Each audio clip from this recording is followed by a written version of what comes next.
Ladies and gentlemen, I'd like to call to order the Tallahassee City Commission meeting. It is Wednesday, June 19th, Juneteenth, at 3:07 in the afternoon. It is my honor and privilege to introduce my friend, the Reverend Dr. Kim Buchanan with the United Church here in Tallahassee that will be providing the invocation. Please stand for the invocation. Reverend, great to see you again. Thank you. Good to be here. Good to be here. Let's join our hearts together in prayer. Holy One, your creation thrives because of its diversity, biodiversity, human diversity, and yes, even political diversity. Each of us has a role to play.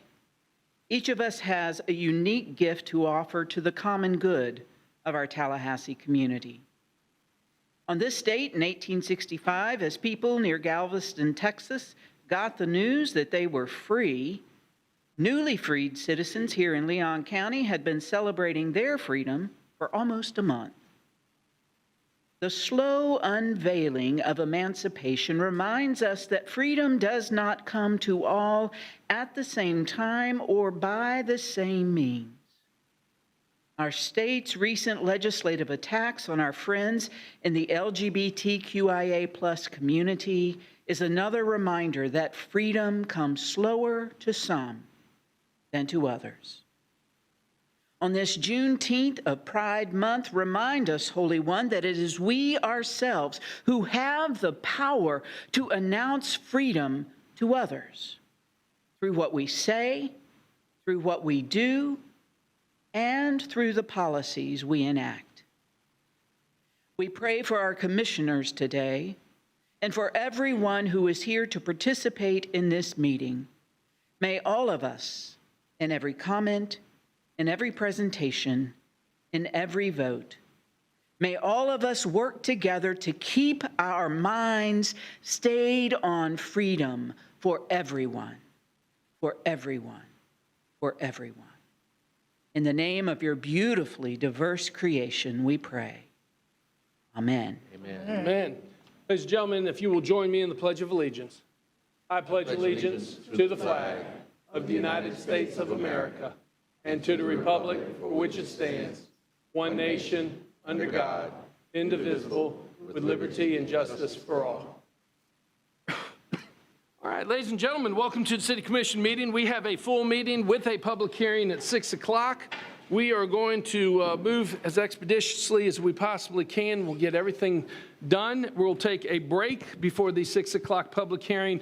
Any general business, colleagues, as usual, that we do not finish prior to the break, we will come back to after the public hearing, and we will stay as long as we need to address any and all issues. Mr. Manager, do we have any agenda modifications today? Yes, sir, Mr. Mayor. Item 10.06 has been added to your agenda. Item 8.07 has been removed. And items 8.04, 8.19, and 8.23 of your consent agenda have been pulled by Commissioner Matlow. Okay. Any questions on the agenda modifications? Any questions on the agenda modifications? Okay, sounds good. I'm just going to state for the record before we start, I have already had several individuals, Mr. Manager, ask if we could put the FSU Tennessee baseball game up. The first pitch was at 3 o'clock. They're in the Final Four on the big screen. I'm just turning the sound down. I'm just telling you it was requested by several people. That's a great idea. Here we go. Colleagues, if you care to join me.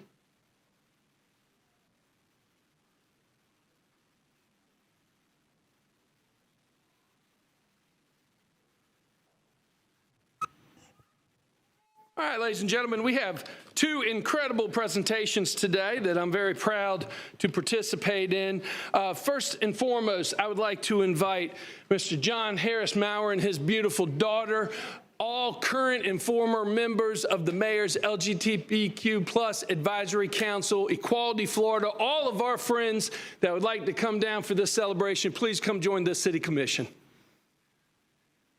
And John Harris, as the former chair, I'm going to ask you for a few comments, if you don't mind, okay? Or Kelly, if you want to, that'd be great.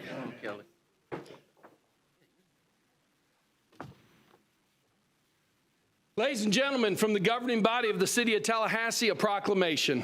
Whereas a central tenet of United States law is the principle of non-discrimination and equal protection under the law as human rights. And whereas members of the lesbian, gay, bisexual, transgender, and queer LGBTQ plus communities still face ongoing discrimination based on their innate status, resulting in untallied human tragedy, loss of life, community isolation, and abuse.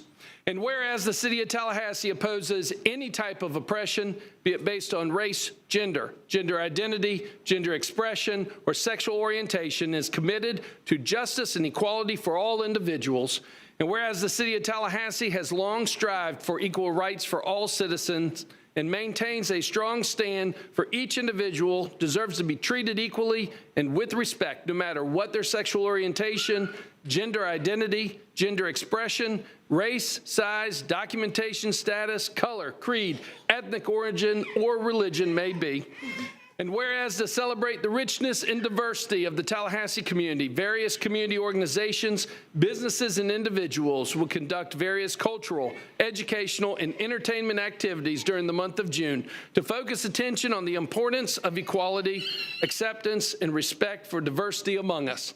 Now, therefore, I, John Evans Daly, by the authority vested in me as the mayor of the City of Tallahassee, do hereby recognize the month of June as Pride Month to honor freedom from prejudice and bias in any form, to recognize and praise those members of our community who constantly fight the battle for equal treatment for all, and to further restate the City of Tallahassee's commitment, our commitment to remain adamantly opposed to all forms of discrimination and oppression, read and witness of each and every one of you here today in the City Commission chambers, signed with my signature proudly, John E. Daly, dated June 19th, 2024. It is my honor and privilege to present to my council this proclamation. Absolutely. Thank you so much, Mayor Daly, City Commissioners.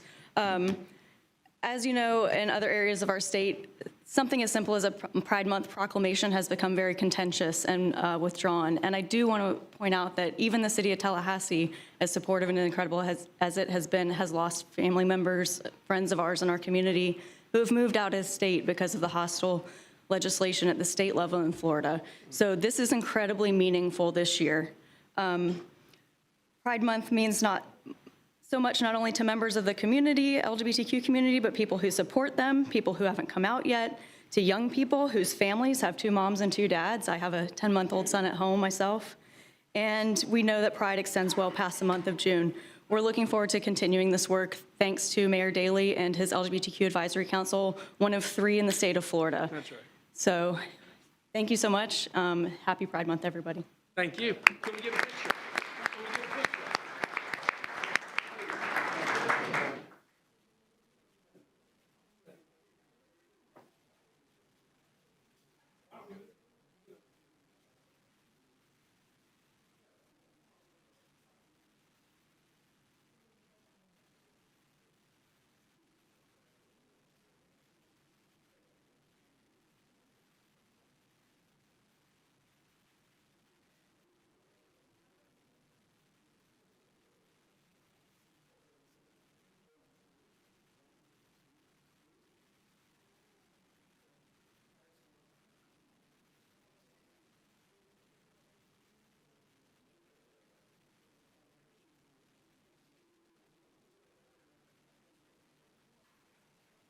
All right, we actually have one more presentation if y'all want to stay put that was not on the agenda to begin with.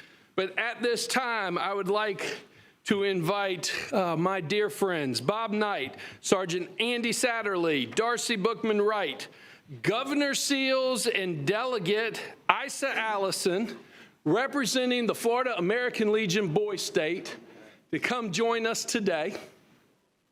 So, ladies and gentlemen, 34 years ago, I participated as a delegate, a rising senior in high school, in this amazing program called Boy State. And for 80 years, Boy State has been creating what they call the 51st state. This is a leadership program where they bring the best and brightest of rising male seniors to Tallahassee to learn about government and literally create their own governments from the municipal level, the county level, and on the state level. And for 34 years, I've been coming back in one capacity or another as a counselor, and it's an honor and a privilege. It is the 80th anniversary, but they are here to make a special presentation to the City of Tallahassee. So I am going to turn it over to Mr. Bob Knight. Bob? Mayor, Commissioners, Mr. Goad, we are delighted to be here today at the invitation of the mayor to help celebrate not only Tallahassee's 200th anniversary, the bicentennial that we're a part of, but also our 80th session here in Tallahassee, the 80th time, which means we've almost been a part of the Tallahassee experience almost half as long as Tallahassee has existed. We have always had our program in Tallahassee because it is the capital, and we are welcomed by Florida State University, which is where we are housed. And we love being in Tallahassee, and we're delighted to be here today. You should know that the mayor is a star of our program because not only was he a delegate from Tallahassee, and he has a remarkable story about how he got there, but he also went to Boys Nation, which is the elevated program and next step beyond Boys State. Each state has a Boys State, and 2 senators are chosen to go to Boys Nation. And in 1990, something like that, he was our representative. And we take full credit for launching his career as a statesman. We do have a special presentation to make in honor of our 80th and the city's 200th anniversary. All of our boys this year, which are over in the Tucker Center right this minute, if you want to come visit us, they have just been at a presentation from the Highway Patrol Colonel Howes, and tonight they elect their new governor. I should tell you that our current governor is Governor Martin Seals from Miami. He went to Columbus High School. He's okay. And Andy Satterley is our director. I represent the board of directors, and Darcy Bachman-Wright is a 1st District Commander of the American Legion.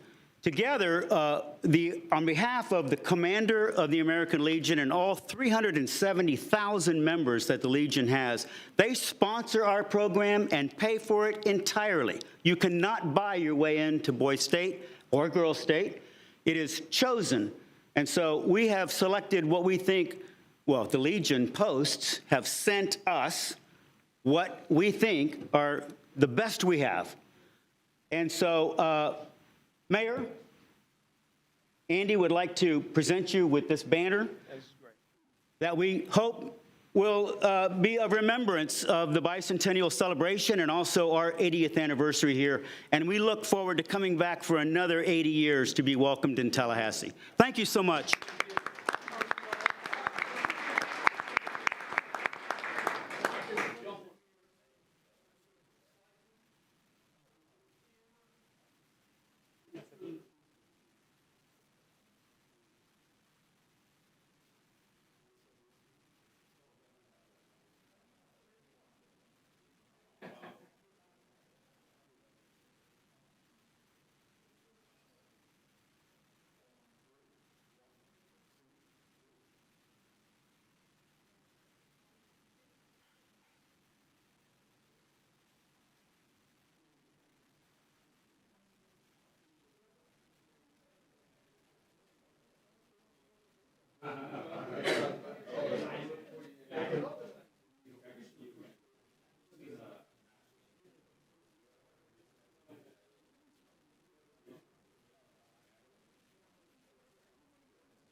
Mr. Mayor, if you'll come join me real quick. So, Governor, I want to thank you for your service. You've done a great job over the past year, and do appreciate it. Bob, Commander, Sergeant, you volunteer your time for this program, and I appreciate it. Andy Satterley is a sergeant with the Cape Coral Police Department full-time that takes the week off to come be with us. Commander, this was your idea. Thank you very much, and it's very well received by the city of Tallahassee. I do want to highlight this young man. Curtis, you recognize this young man? Because when we went out to address the Tallahassee delegation, one of our Tallahassee delegates is now the mayor of his boy state city. I'm going to put you on the spot here to say something. But from one Tallahassee mayor to another mayor, let me give you my mayor's pin. You gotta have, can I put it right there? Sure. You gotta have your own mayor's pin. Now it's official. And he's a record reader. Yep. There we go. You want to say a word to him real quick?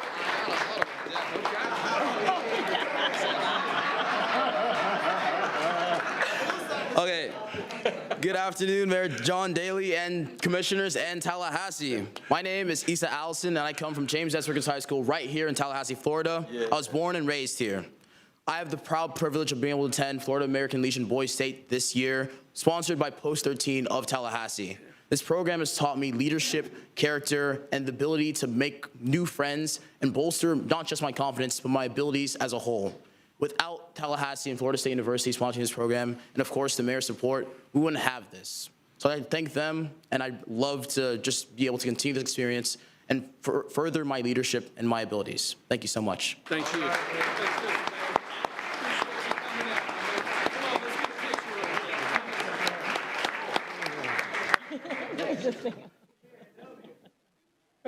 That's all right. Thank you so much. All right, it's only Wednesday. Give it Wednesday. Give it till Friday, and they'll turn on you, I'm sure.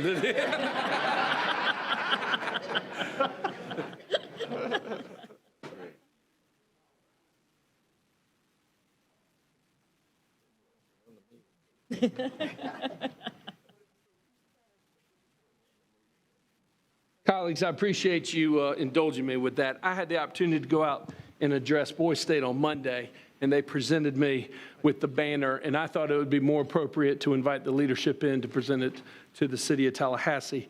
On that note, I am also very proud to announce that Florida American Legion Girls State begins on Friday, and Girls State will be on campus all of next week, and that's just as much of an amazing program. My wife is a graduate of Louisiana Girls State back in the day, so we're excited to wrap up a great week of Boys State and then welcome Girls State to Tallahassee as well. Yes, ma'am. Mr. Mayor, I had the pleasure of doing an interview with one of the participants who's on her way to Tallahassee for Girls State. She needed to talk to an elected official in Tallahassee and in Orlando, which is where she's from. So I had an opportunity to talk to her and then connect her with somebody in her own city so that she could then make this trip. So I'm looking forward to meeting her at Girls State. That's great. Next week. That's wonderful. That's great. All right, we have no other presentations that are before us today. Do we have any announcements, Mr. Manager? No, sir. Okay, I have one personal privilege. I'd like to introduce Mr. Vikram Rhodes. Vikram, where are you? Stand up, my man. So let me tell you something. I met Vikram when I was judging the 4-H speech competition at FSUS this spring. And he looked at me and he said, I want to learn more about what you do in city government. So of all days, I invited him to come shadow me today. So here we are. We've had the budget workshop. We're doing the city commission meeting. Vikram, you're amazing. I hope you will apply to Boys State in 2 years. This is right up your alley. You're doing great things. Thanks for being with us. Absolutely. I also thought I saw a scout here. Will you please stand to be recognized? I always love to recognize the scouts. Both my sons are scouts and working on his civic engagement badge, I believe. And great to have you here, too. Thank you so much. Absolutely. Mr. Mayor, Yes, ma'am. I see another group of young ladies that came in together, and they look to be uniform. I'm not sure who they are. Okay. There we go. Tifla. Oh, Tifla. All right. Great to have y'all. Thanks for coming out. Yeah, that's our Tallahassee Future Leaders Academy. It's a youth program sponsored by the City of Tallahassee. Congratulations. Thanks for coming.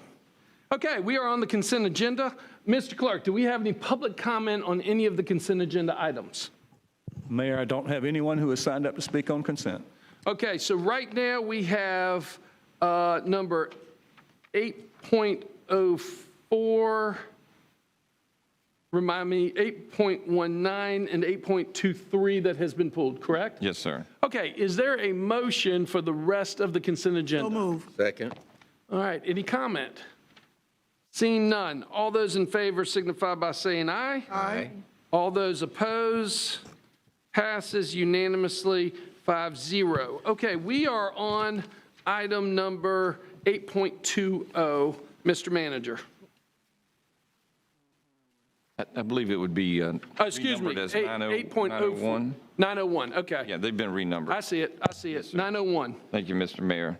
Let me ask Stephen Mayfield, our director of our natural gas system, to come forward just in case there are any questions. But this item is seeking your approval for Resolution 24R32, which authorizes me or my designee to submit a grant application and related documents for a natural gas distribution infrastructure safety and modernization grant. We're seeking these funds to continue to ensure that our natural gas system is safe. There is more availability in grant funding at the federal level. And as you know, we've been very aggressive in seeking these grants. We're seeking your approval of this item. If you have any questions, Stephen is the expert on this, and he's here to answer those questions. Mr. Clerk, no comment. No speakers. Okay, Commissioner Matlow, you pulled the item. Thank you, Mr. Mayor. Yeah, just a few questions. So the grant is for the reimbursement of the replacement of natural gas distribution infrastructure. I just wanted to know if you could speak to the impacts of not accepting it, what would not get replaced, or if we do accept it, are there rate decreases for users, and also a three-part question, and how it integrates with our clean energy plan. Well, I can answer this pretty simple. First of all, there'll be the rate impacts will actually be good for our customers. Pull your mic up, please. Yeah. The rate impacts will be good for our customers if we accept it. We do not have a safety issue, but this came from the Infrastructure Jobs Act that the president passed a couple of years ago. We applied for this same grant last year. We got partial funding, and they told us to reapply for the other parts this year. So we listened to what they said, and we've done that. So we're reapplying with a few suggestions they had. And what this is doing, this is basically replacing the stuff that's been in the ground the longest. Some of it's 70 years, and some of the early plastic that was put in the 70s and 80s. And so what we're doing is we don't have issues per se with it now, but we know we've seen some degradation of these materials. And so we're trying to get ahead of it and replace it before it turns into an issue. We have a safe system, and this just helps make our system even safer. Okay. And can you speak to how this relates with our clean energy goals, and as we start to decrease natural gas, or the timeline and all those sorts of things that relate to the need for this now? Well, this does not affect that one way or the other, in that we're just replacing infrastructure we already have, and it's just using federal money that's available out there to make our system tighter. And if anything, it's going to reduce the chance of having leaks in the future. Okay. And this would be something that would probably, over the next 30 years, we'd be replacing it a little bit each year. And this way, we're able to replace it all at once out of government funding, so it does not impact our ratepayers. Okay. That's all the questions I have. I'll move acceptance. Okay, probably move for acceptance by Commissioner Matlow. Is there a second? Second. Seconded by Mayor Pro Tem. Any further conversation? Seeing none, all those in favor signify by saying aye. Aye. All those opposed? Passes unanimously 5-0. 9.02, Mr. Manager. Thank you, Mr. Mayor. This item is seeking your authorization for Resolution 24R20 to authorize me or my designee to negotiate and execute a construction and maintenance MOU regarding the Northeast Gateway Overpass Bridge. That's the Willani Boulevard. There'll be an overpass over I-10. That involves the coordination of Blueprint, which is constructing the project, as you're well aware, the City of Tallahassee, which will own and operate that in the future, and the Department of Transportation, which is responsible for I-10. Autumn Calder, our Director of Blueprints, here if you have any questions on this item. All right. Do we have any public comment on this? No, sir. All right, Commissioner Matlow, you pulled it. Floor is yours. Thank you, Mr. Mayor, and I'm just in opposition to this item. I don't believe as we develop Willani, where we added 4,000 some acres to the urban services area, that then to have a plan of directing local traffic onto the interstate is a good planning direction. So I'm in opposition. Thank you, Mr. Mayor. All right. Is there a motion for approval? So moved. Second. Properly moved by the Mayor Pro Tem, seconded by Commissioner Diane Williams-Cox. All those in favor signify by saying aye. Aye. All those opposed? Nay. And that passes 3-2 with Commissioner Matlow and Commissioner Porter in opposition. We are on item number 9.03. Madam Attorney. Thank you, Mr. Mayor. This is a request from the City Attorney's Office and the Risk Management Department to approve a settlement with the Florida Department of Transportation.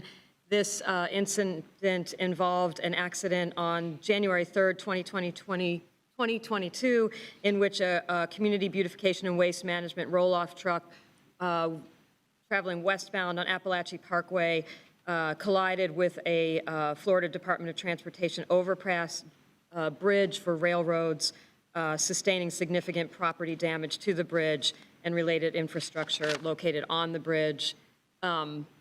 The bridge sustained substantial damage and was unusable for a period of time. The Florida Department of Transportation made temporary repairs to the bridge so that it could be utilized more quickly by the railroads. And then FDOT redesigned the bridge elements to include countermeasures to avoid further potential vehicular impacts. The city is responsible for paying damages to restore the bridge back to its original condition only. The amount of the claim is $3,176,834.65. All right. Do we have any public comment on this item? No, sir. Commissioner Matlow, you pulled the item. The floor is yours. Thank you, Mr. Mayor. And we are self-insured and liable for the damage? That's correct. Okay. I only pulled the item because of the significant value amount and just on the record that we have discussed in briefings the details that are also in the agenda item. And then I also want to, Mr. Manager, looking at the cause, do we look at when we get settlements if there's a way to limit it from happening again or improvements we can make in policy or direction to staff? Mr. Manager. Commissioner, can you ask that again? Just do we look at incidents like this that have a large sum and see where our negligence came from and how we can maybe, is there any type of, do we look to see if there's any type of training or suggestions we can make to limit it in the future? Certainly, certainly. And it wouldn't depend upon the amount of settlement, of course, but in each case like this, which would have their own unique circumstances, we would look to see if it was just error. Do we need to reinforce safety techniques, add any provisions, policies, and procedures? And of course, we did that in this case as well. Thank you, Mr. Mayor. Move the acceptance. Been probably moved by Second. Commissioner Matlow, seconded by the Mayor Pro Tem. Any further I'm just discussion? going to ask the city manager, what was the incident that occurred that caused the accident? Let me do my best to summarize it. And Reginald Fwani, our general manager of our community beautification waste management, is here as well.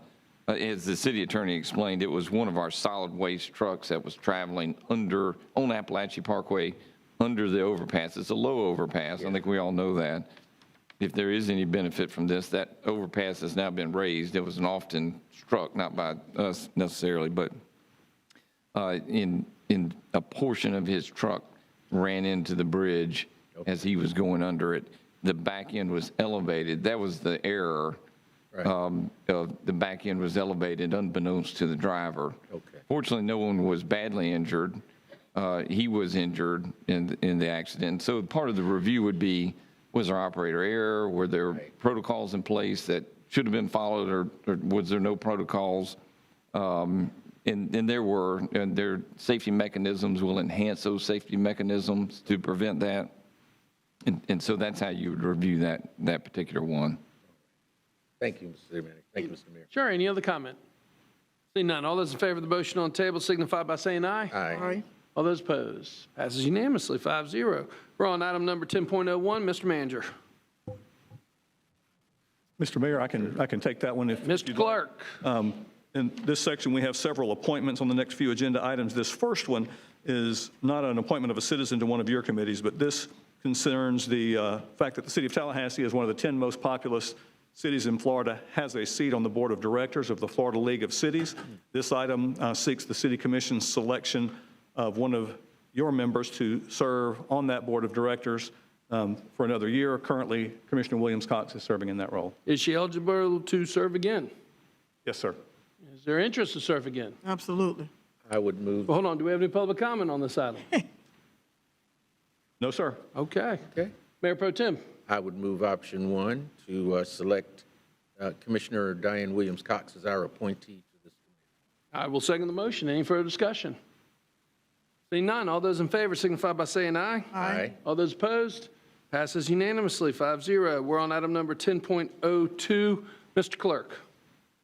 Thank you, Mayor. This item is an appointment or actually several appointments to one of your committees. The Airport Advisory Committee has direct appointments from each of you as commissioners. If you recall, when that committee was reorganized, each of you made an appointment. So at this time, each of those seats is eligible and interested in reappointment. So staff recommendation is to ratify the appointments that have already been identified by Commissioner Porter of Katrina Tuggerson, by Commissioner Williams-Cox of William Hudson Jr., by Commissioner Matlow of Bill Peebles, by Commissioner Richardson of Neil Rambana, and by Mayor Daley of Monisha Brown.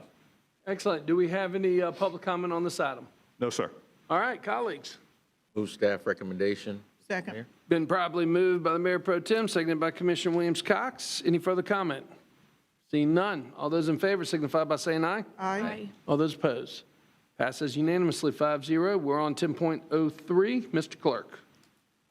10.03 has 2 seats on the Planning Commission. One is seat 1, in which Ian Waldick is term limited and ineligible for reappointment. Staff recommends Blake Renfro to fill this seat with a term that would begin on July 1st. And then the seat 2 recommendation is for Christian Minor to serve out the unexpired portion of a current term in seat 2, and that unexpired portion will expire on June 30th of 2025. Those both are a part of the recommendation. Do we have any public comment on this item? No, sir. All right, colleagues. Move. Second. Been probably moved by Commissioner Williams-Cox, seconded by the Mayor Pro Tem. No further discussion? All those in favor signify by saying aye. Aye. Aye. All those opposed? Passes unanimously, 5-0. We're on item number 10.04. Mr. Clerk. Item 10.04 is seeks ratification of appointment to the Commission on the Status of Women and Girls. As you know, each of you makes an appointment to this board. Commissioner Porter's appointee seat has an unexpired portion of a term. Commissioner Porter has appointed Christella Sestanga to this term, which would commence upon your appointment or your ratification of her appointment. Okay, do we have any public comment on this item? No, sir. Colleagues? Second. Look at you. We were going to let you make the motion. Move acceptance. Okay, it's been probably moved by Commissioner Porter. Is there a second? Second. Seconded by Commissioner Matlow. Any further discussion? Seeing none. All those in favor signify by saying aye. Aye. All those opposed? Passes unanimously, 5-0. We're on item number 10.05. Madam Attorney. Thank you, Mr. Mayor. The Board of Directors of Tallahassee Memorial Healthcare has recently voted to elect 3 individuals to the TMH Board of Directors. The lease agreement between the City of Tallahassee and TMH and the TMH bylaws provide that elections of directors are subject to confirmation by the City Commission, and that if no action is taken within 60 days after receipt of the proposed changes, they shall be deemed approved by the city. The recommended action in this item is to confirm the election of Narlin Beatty, MD, Fran Close, PhD, and Mark Wheeler, MD, to the Tallahassee Memorial Healthcare Board of Directors. Okay, do we have any public comment on this item? No, sir. Colleagues? Move staff recommendation. Second. It's been properly moved by Commissioner Diane Williams-Cox, seconded by the Mayor Pro Tem. Any further discussion? Seeing none. All those in favor signify by saying aye. Aye. All those opposed? Passes unanimously, 5-0. We are on 10.06. Mr. Clerk. Thank you, Mayor. Item 10.06 is for the Architectural Review Board. Give me 1 second. That was an item that was added. Want to make sure I get the details correct. On the Architectural Review Board, Doug Schuler has a term expiring June 30th here in a couple of weeks. He's eligible and interested in reappointment. If reappointed, his new term will continue through June 30th of 2027. Do we have any public comment on this item? No, sir. Colleagues, Remove staff recommendation. Commissioner Williams-Cox probably moves staff recommendation. Is there a second? Second. Seconded by the Mayor Pro Tem. Any further discussion? Seeing none, all those in favor signify by saying aye. Aye. All those opposed? Passes unanimously, 5-0. Do we have any other appointments come before us today? No, sir. We're on the introduction of ordinance 11.01. Madam Attorney. Thank you, Mr. Mayor. Item number 11.01 is the introduction of ordinance number 24-Z-24, an ordinance of the City of Tallahassee, Florida, designating and including additional territory located on 2.63 acres located at 3055 Elmwood Road as and in the City of Tallahassee Residential Preservation 1, RP1, from Leon County Residential Preservation, RP, on the official zoning map of the City of Tallahassee adopted and established by the City Commission, providing for conflicts, providing for severability, and providing an effective date. The recommended action is option 1, introduce ordinance number 24-Z-24, and set the first and only public hearing for August 21, 2024 at 6 p.m. in the City of Tallahassee City Commission chambers at City Hall. Any ex parte disclosures concerning this item are available via the hyperlink included in the agenda item as published in the board doc system. All right, do we have any public comment on this item? We do not. All right, colleagues. Move staff recommendation on option 1, Mr. Mayor. Second. It's been properly moved by the Mayor Pro Tem, seconded by Commissioner Diane Williams-Cox. Any further comment? Seeing none. All those in favor signify by saying aye. Aye. All those opposed?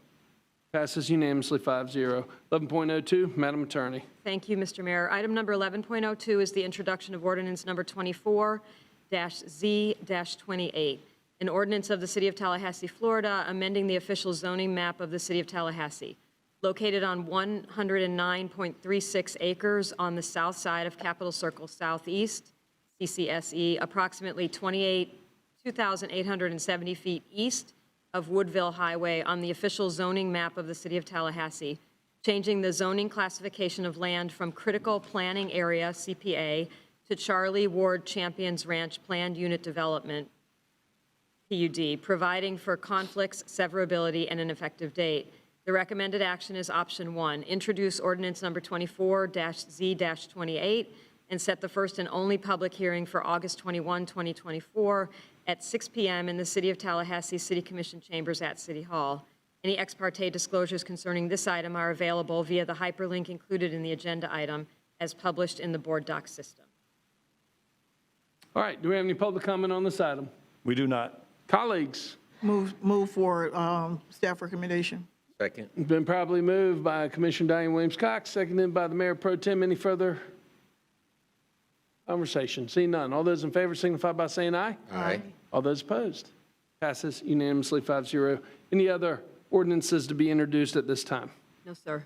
All right, we are on policy formation and direction, 12.01. Mr. Manager. Thank you, Mr. Mayor. You'll recall at your May 8th meeting, the City Commission authorized moving forward with the school zone speed enforcement program. That use of school zone speed enforcement was previously authorized by the state legislature. We discussed the issuance of an RFP to select a vendor. That process has concluded, and the RFP committee has recommended a vendor. This item specifically seeks your approval of the award to Red Speed Florida LLC and authorize me or my designee to negotiate and execute a contract. Chief Revel and Major Jeff Mahoney, who's principally in charge of the program, are here to provide comments and answer questions on this item. Thank you very much. Chief, I know you recognize the young man, Mr. Vicar Rhodes, sitting right behind you. He is the secretary, I do believe, of your Youth Advisory Council. He absolutely is. I sent a text earlier saying just that, so good to see you, sir. Does a great job. Major Rhodes, as always, I appreciate your hard work back when you were in charge of the Mental Health Response Unit as well. And thanks for all that you do with TPD. We also have Jason Lowe with IT here with us that'll help answer any questions you might have. Thank you, So, Jason. Mayor, thank you, commissioners, and thank you, City Manager. It's really exciting to be here. We are excited about this moving forward. As you know, House Bill 657 authorized this and sets the speed limit at 10 miles above 10 miles. Sorry, can't talk. 10 miles an hour above the posted speed limit at any given time during the school day. And you know, we did a traffic study at all 29 of the schools within the city of Tallahassee. And during that one-day study, at all 29 schools, there were over 100, more than 100 vehicles in each school that was over 10 miles an hour in those school zones. And there were a total of 47,984 violations during that school day. So obviously, this was put in place by our legislature for the safety of our children. We bring it forward to you with IT's partnership in just that light, for the safety of our children. So there is no cost to implement the program, and we're excited about the opportunity to get this moving forward, and it is our goal to have it in place before the school year. So we will take any questions you have at this point. Is there any technical, okay, Commissioner Porter. Thank you, Mr. Mayor. I have a few questions. So one, could you clarify me, that there's no cost to implement the program? Does that mean that, is that just meaning that we're breaking even essentially because the cost that we get from the fines? Like, how does it work then? Yeah, for each violation, we will fill a position where that person will review the violation, make sure it's an actual violation, and then a violation notice will be sent to the individual. It's a $100 violation, and there's a portion of that that's divided up among several different entities, including our school board, which gets a portion of that for school safety. We obviously get a portion of it, and a portion of it pays for the program itself. So there is revenue generated from it. So but Red Speed only gets paid when there is a violation, and then that is paid. And then from that $100 is where it's divided? That's correct. And Okay. you guys correct me if I answer any of these wrong. So. And for whatever portion that the city receives, if there's anything above and beyond what covers the cost of running the program, what can be done with that money? Is that legislated? I'm going to let Major Mahoney Okay. speak to that, because he's developed this whole program Okay. and worked through it, and he and Jason Lowe will answer most of those technical questions. Okay. Major, thank you. So the way it works is a $100 civil citation. $60 goes to the municipality, which is the city of Tallahassee. Red Speed would take 35% of that. So it's violator funded. $5 goes towards our school crossing guard program. Some of it goes to the state trust, goes to state training. And we end up you can use it for public safety. You can build sidewalks at schools. There's a lot of different things we can use. I'm sure with the Leon County School, they can use it for anything public safety related. Okay. So, but is it can be used for that purposes? So those are the legal purposes for which it can be used, public safety related? It is in statute, yes. Okay, I guess what I'm getting at is I would love to see it used or have a conversation about if there is any revenue above and beyond. And this is just, me thinking here, and I don't know what other needs there might be. It would be great if that could be used for other traffic calming measures, to enhance the pedestrian safety for our kids. And I don't know what that looks like, and I know, but that's what I'm thinking. I would think that falls under public safety. I'm sure with the school board, they could use that, like I said, with sidewalks or marking for better pedestrian safety as well. Okay. And is there what might like an appeals process look like, and who would manage something like that? So what happens is a citation gets mailed by the vendor to the violator, the registered owner of the vehicle. They, at that point, can go online, pay the citation, or they can choose to appeal the citation, which we have to determine through our code enforcement board. We would end up doing that at a civil level.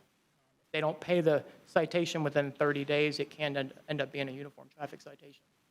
But it would go through our city code board. We would set that up.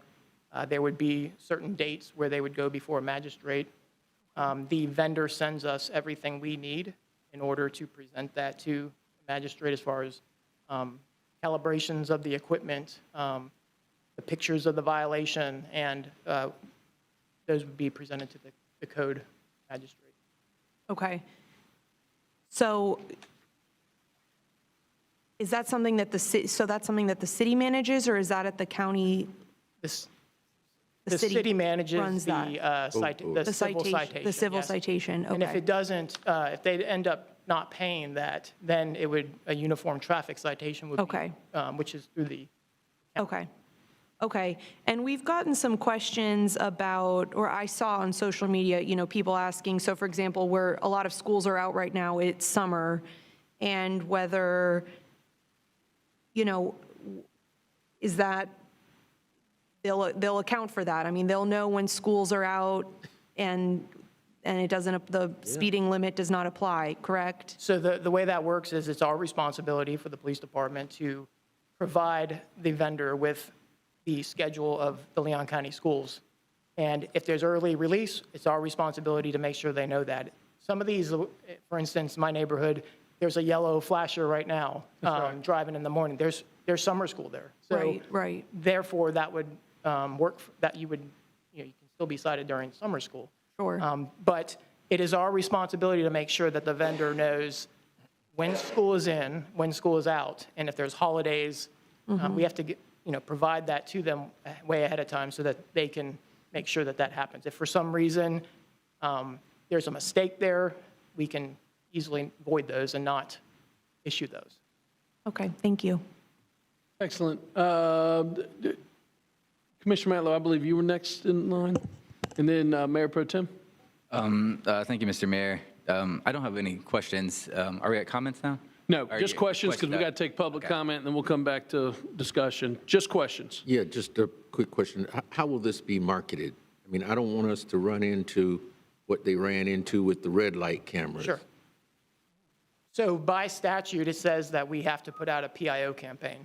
So what we'll do is there's a 30-day warning period. So in the beginning of when our equipment gets put in, we will do a 30-day warning period where we will send the violator a warning saying that you were captured on this and this is the speed you were going. And so right away, 30 days, there'll be the warning period. We'll also do push out a very good PIO campaign through the schools, through social media, through our media components as well. The vendor will help us do that. And there's been a lot of videos out there from other cities in the state of Florida that look fantastic as far as they bring in the school board, they bring in teachers, they bring in other parents to talk about the safety. And we'll put that out there. We'll probably try to end up getting through the focus group for Leon County Schools. We'll push it out through that. So we're going to try to, we want to make sure everybody's aware of it. And there's also the proper signage that has to be up per statute that you are being, you can be cited for, there's cameras visible. So those will be up as well. So there's a lot of awareness out there in reference to this. And I've asked this question before, Mr. Mayor, thank you. Is it limited to public schools? Right now, it is, as far as there are charters. And I think I said it before at the last meeting that I was here. This is a heavy lift at first, so we're going to start with the Leon County schools. It's a possibility that we move forward with other schools, but right now we're doing the 29 schools in Leon County. Right. And but that is a possibility in the future. Okay. Yeah, and the reason I asked that question, I live near FAMU DRS on Orange Avenue, and let me tell you, I mean, they have the flashing caution light, but people disregard that so often, it's unbelievable. So at some point, in situations like that, I'd like to see us expand it. Sure, and I think that you will see right away, whenever somebody sees a blinking yellow, they're going to slow down thinking they're going to get a ticket in any school zone. Right. But that's hopefully the changing of the behavior, like I mentioned last time, that's what we'd like to do, is change that behavior and make sure people are just slowing down in general in school zones. Sure. Okay. All right. That's all the questions I have. A follow-up question? Yes, do you happen to know the term of the contract? It's a 5-year. 5-year, okay, contract, yes. thank you. Okay, do we have any public comment? No, sir. Wow, let's go into discussion. Commissioner Matlow. Thank you, Mr. Mayor. I have no, I'll support the item for the vendor. As you know, I voted against the policy, but I don't think that's related to the policy was adopted and which vendor ultimately gets the contract. You know, I did raise concerns. I think 80% of them can probably be resolved in implementation, you know, as we roll it out and communicate with the public and look at areas that traffic calming maybe needed to be added, as well as the additional signage. I continue to be concerned about the entire school day, particularly when the yellow lights aren't flashing, making sure that there's information to the people that, hey, they should be slowing down, whether that's the new signage or some implementation of the other yellows. I'm not sure. I do think a lot of people are going to be caught off guard by it. And I'm not sure it's the best solution, but I will support the vendor since it was the will of the body. Thank you. Mayor Pro Tem. You know, Mr. Mayor, you know, I mentioned the situation near where I live and how people speed through Orange Avenue in the school zone at FAMU DRS. I mean, this is absolutely necessary for the safety of our children during school hours. I don't see if there's any way possible that this couldn't be supported. You know, people got accustomed to the red light cameras. There was some, of course, discord about it, and that was eventually ended. But this, we're talking about the safety of our health and safety of our children. And there's nothing more important to me, and I'm sure the rest of us, than that issue when it comes to our children. And so I am fully in support of what we're doing here, and will help in terms of the marketing, letting my neighbors know that this is something that's coming and that we need to all be aware of and abide by. So I would move, Mr. Mayor, that we approve option number 1 as recommended by staff. Option number 1's been properly moved by the Mayor Pro Tem. Is there a second? Second. Seconded by Commissioner Williams-Cox. Any further discussion? Seeing none, all those in favor signify by saying aye. Aye. All those opposed? Passes unanimously 5-0. We're on item number, thank you very much. We're on item number 12.02. Mr. Mayor, item number 12.02 is the resolution relating to the charter amendment for the Inspector General. We need to pass that until after the public hearing on the charter amendment. Sounds great. We're on item number 12.03. Mr. Cook. Thank you, Mayor. Mayor and Commissioners, this item calls for approval of Resolution 24R29. This item is to finance the construction of Fire Station 17 and the purchase of related equipment. You have obviously approved construction of that station and moving forward.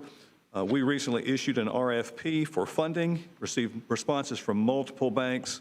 TD Bank offered the lowest rate at 4.21%, so staff recommends approval of this resolution to allow us to move forward with the financing of the fire station. Wonderful. Do we have any public comment on this item? We have one speaker on the item, Mayor, Joey Davis. Okay.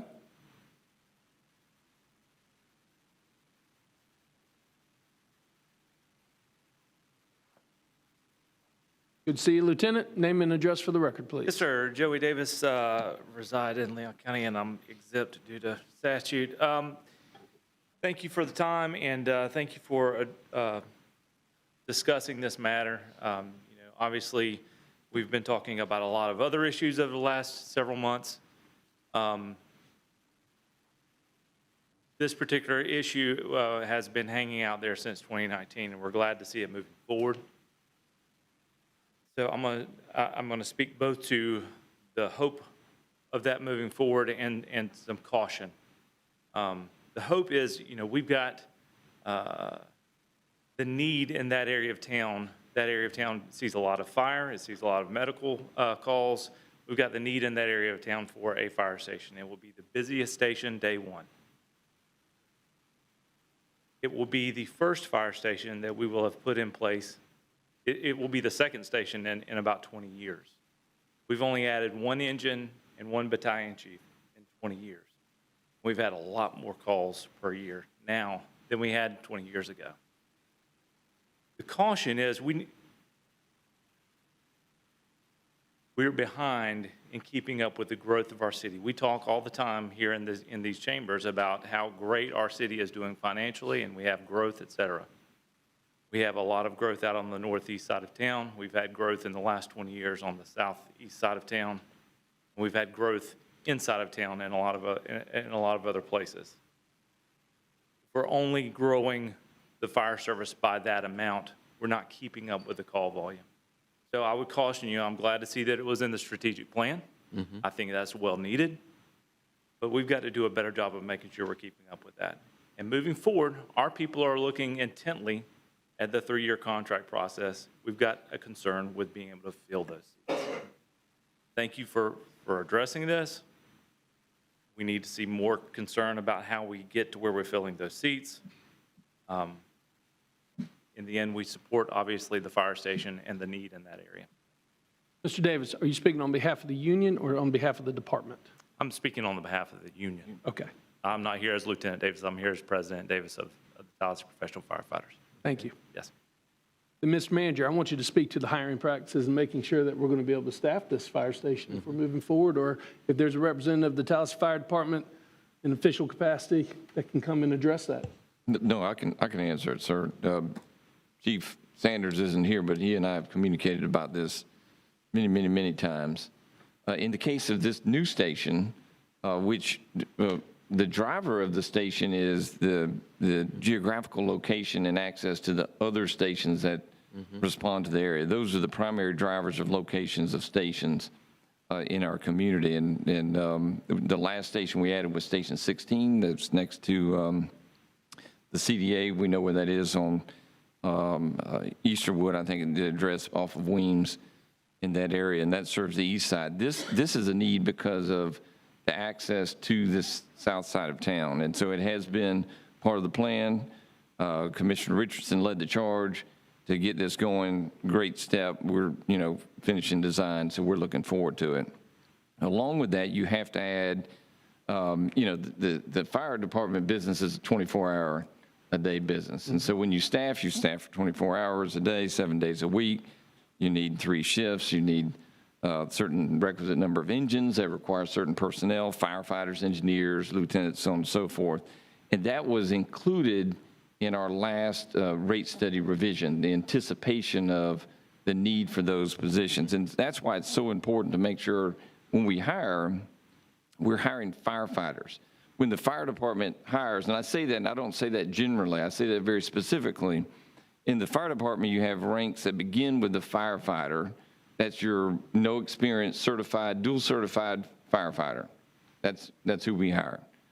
They matriculate through the system. They become an engineer and a lieutenant and a captain and a battalion chief. And in our case, they can become fire chief, just as Chief Sanders did now 30 years ago, starting with us in that way. And so a lot of focus we have is the ability to recruit and hire new firefighters. Those are the non-experienced, dual certified individuals, and so salary, wage, and those incentive packages are really important. But let me go ahead and cut you off, because I got my answer, and I'm sure there's going to be a conversation later probably about where we are. Yeah, now I'm not trying to go contract. I'll Yeah, wrap it up. I just I'm want to sorry, make sure but we have the assurance, because the president of the union was testifying that he was cautious about moving forward and making sure that we're keeping up and that we'll be able to actually staff it. Yeah, yes, sir, and I apologize for the long answer. right. I'll wrap it up. I don't normally give long answers, but I think the importance here is. Yes, you do. I'm speaking, if Chief Sanders was here, I would rather him say it, but I want you to know that I'm intimately familiar with it. I want you to know that it's his plan. Right, okay. To implement, and he's got clear vision, and I have full confidence in his ability to do it and the tools that he has. Thank you, sir. Great, thank you, appreciate it. Our next speaker, please. No other speakers. Okay, sounds great. Let's get into discussion. Mr. Mayor, I'd like to move this option number 1 as recommended by staff. Option number 1 has been properly moved by the Mayor Pro Tem, seconded by Commissioner Williams-Cox. I think it's a great item, and I support it too. Mayor Pro Tem, you're recognized for comment. Thank you, Mr. Mayor. And you talk about excited. Yeah. This is something that I've been working on for almost 10 years now. When I first came to the commission and we were reviewing the fire services contract, it occurred to me, and I noted then that it indicated that on the south side of town, there were more calls for service, but longer response times because of where our stations were located at the time. And of course, that raised a concern for me because I can tell you a lot of the homes on the south side of town are wood frame homes. And so if they catch fire, they're going to go in a matter of minutes. And so it didn't make sense that it would take so long for us to respond to those instances. That was before even we had the EMTs and EMSs on board. And so now that adds the health and safety issues that our firefighters respond to as well. And so I'm excited by the fact that it's located where we can both address the calls for service and the response time. It will be located where the old sewage plant used to be at the intersection of FAMU Way and Lake Bradford Road. And I'm just excited that we've gotten to this point after all the years that this has been on the table and being advocated for by myself and others. And so I'm glad to see that we are moving forward and look forward to our continued support of our firefighters in this regard. And I'm sure that the chief will have a plan working with the city manager on how we staff this new station. Great. Diane Williams-Cox, Commissioner Williams-Cox. Thank you, Mr. Mayor. I too am excited about this opportunity, and I followed the history as well. I'm also very excited that I think I remember in some of the design discussion, there'd be some community space in there. Yes. And I think that that's always good to have good community space where the community can come together and have meetings of meaning and what have you. I think it adds to the quality of life in the community. So I'm looking forward to that being a part of the public safety piece, but also they're bringing together of communities into the community space. So. Any other comments? I'm very excited about this fire station. It's desperately needed, and I'm glad we're moving forward. All those in favor of the motion on the table signify by saying aye. Aye. All those opposed? Passes unanimously 5-0. We are on item number 12.04. Mr. Treasurer Clerk. Thank you, Mayor. Mayor and Commissioners, in this item, staff recommends your approval of Resolution 24R31. This will allow us to refund some outstanding consolidated utility system bonds. That consolidated utility system really is water, sewer, and stormwater. And this will allow us to refund up to $200 million in round numbers. We certainly will refund $100 million of that. The other half will do depending on market conditions, but this gives us the flexibility to achieve maximum savings and structure improvements on that debt service. So this also includes approval of a 3-member team of investment bankers. You previously approved the pool of investment bankers that we have. And so from that pool that you previously approved, Bank of America, RBC, and Siebert would serve on this transaction. Excellent. Do we have any public comment on this item? No, sir. Colleagues? Move staff recommendation, option number 1, Mr. Mayor. Been properly moved by the Mayor Pro Tem, seconded by Commissioner Williams-Cox. Any further discussion? Seeing none, all those in favor signify by saying aye. Aye. All those opposed? Passes unanimously. We are on item number 12.05. No, excuse me. 1205? Yeah, 12.05. Item 1205 is very similar, mirrors the previous item.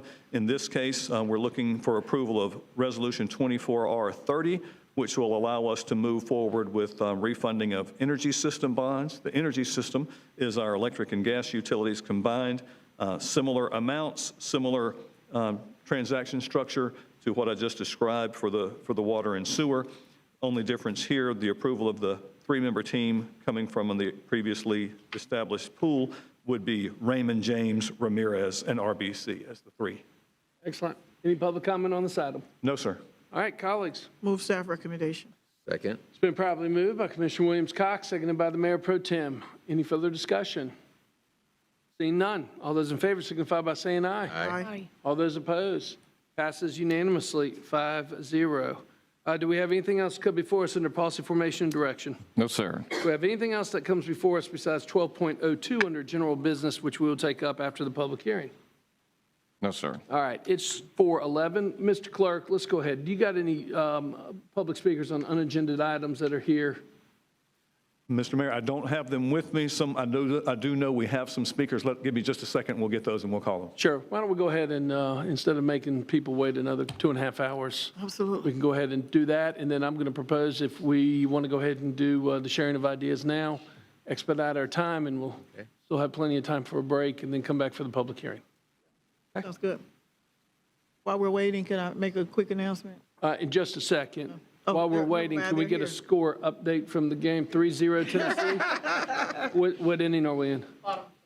Bottom of the first? Okay. Okay. All right. All right. Have faith. Good work. Long game. All right. Commissioner Williams-Cox. I was just informed that the showing of Invisible History is being shown tonight at 6:30 at the IMAX Theater free of charge.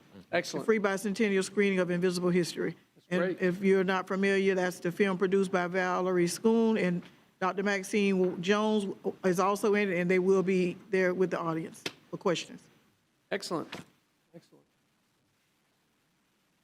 All right, Mr. Clerk, we got a couple speakers? Yes, Mayor, looks like we have about 5 or so. Yeah, let's go ahead and do it. The first speaker is Samuel Doler. Samuel Doler is our first speaker, followed by Dot Inman Johnson. Excellent.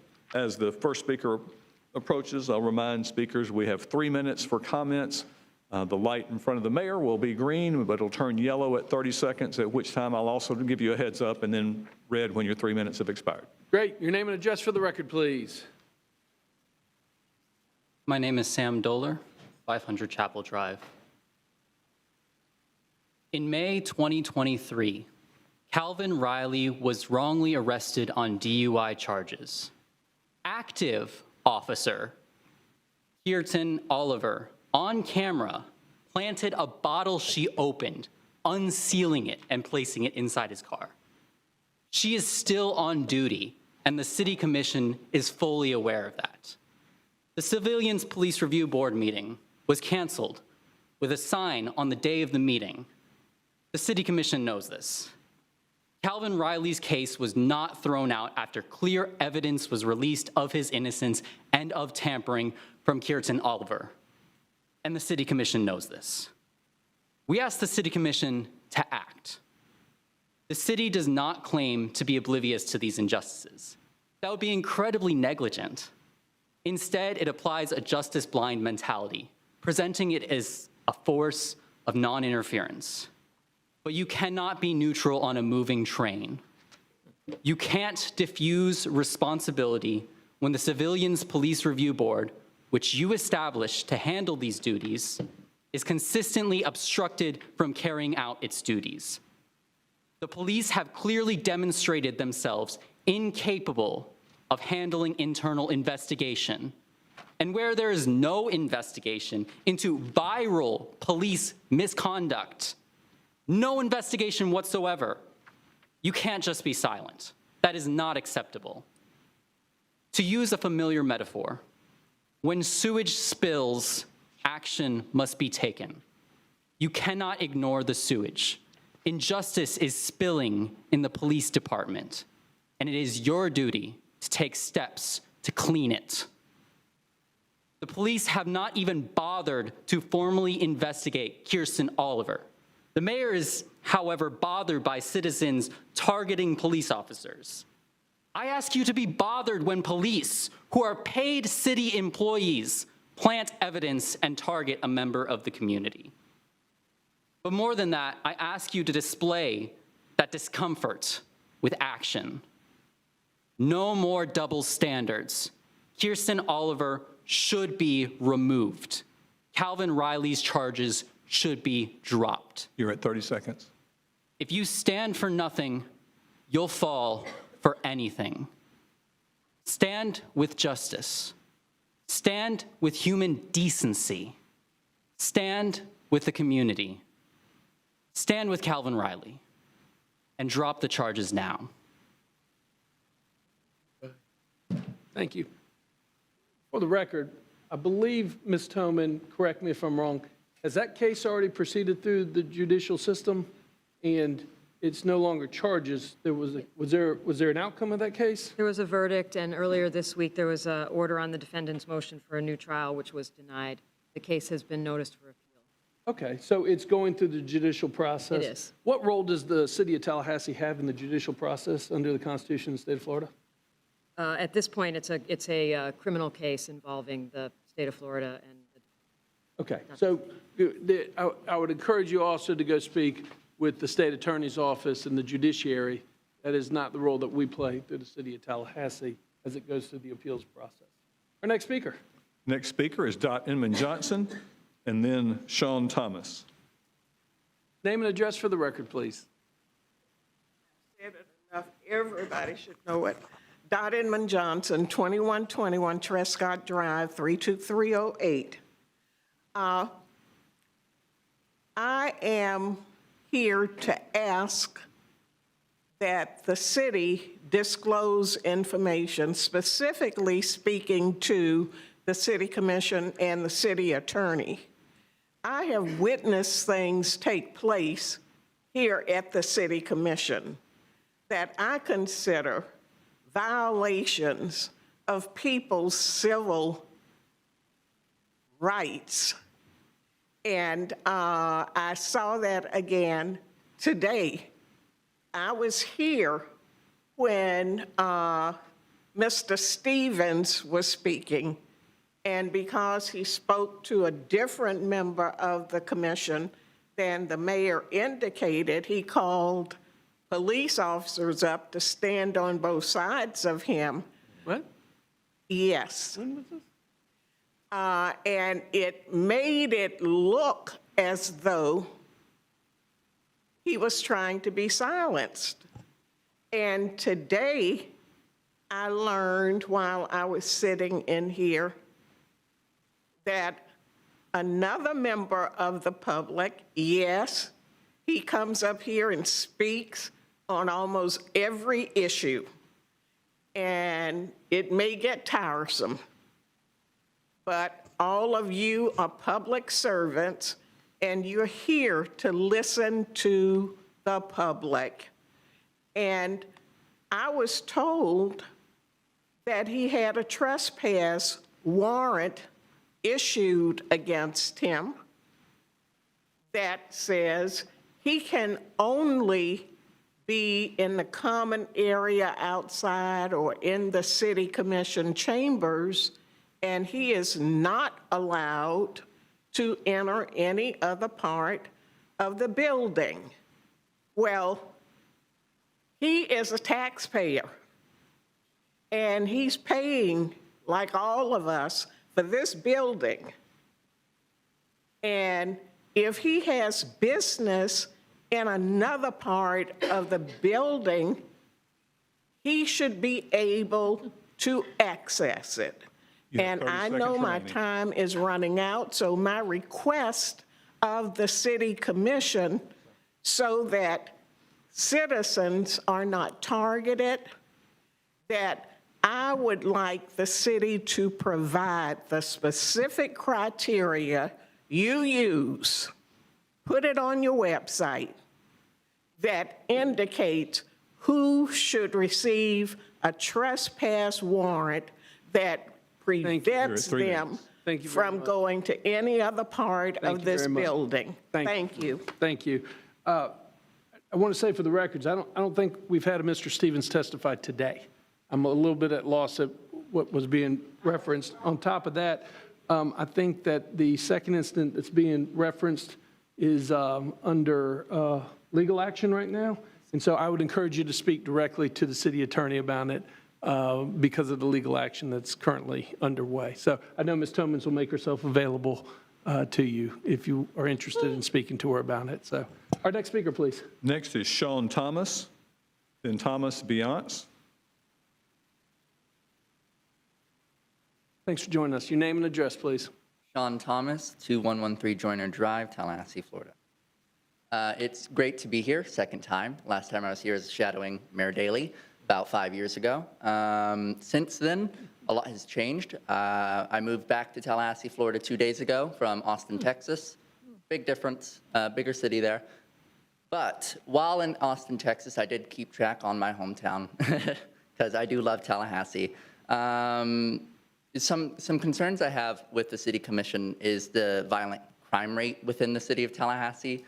I know the mayor, you've questioned Chief Revel on this, and there was, to my notice, no action was taken to address it. We have a crime rate that's double the national average, and no one's addressing it. Lovely. We have environmental destruction, 20 oak trees. Not less than 2 hours notice to the residents of Tallahassee before all 20 oak trees were cut down for a new TPD station that y'all say will help decrease violent crime or crime rate in general. Don't know how a building will stop crime, but okay. Transparent communication. Once again, going back to 20 oak trees that were cut down, less than 2 hours notice given. Y'all's communications with residents lacks. It really does. It's either confusing when you tell it, or you just don't tell it straight out like it is. You sugarcoat it. It's not helpful to the residents, and it's not helpful. With that being said, we also have seen political weaponization within the city commission. For example, Leon County Commissioner David O'Keefe, when it supposedly jumped the fence on private property. And yeah, so I would like to see less of that and more progress and more citizens being heard and not laughed at.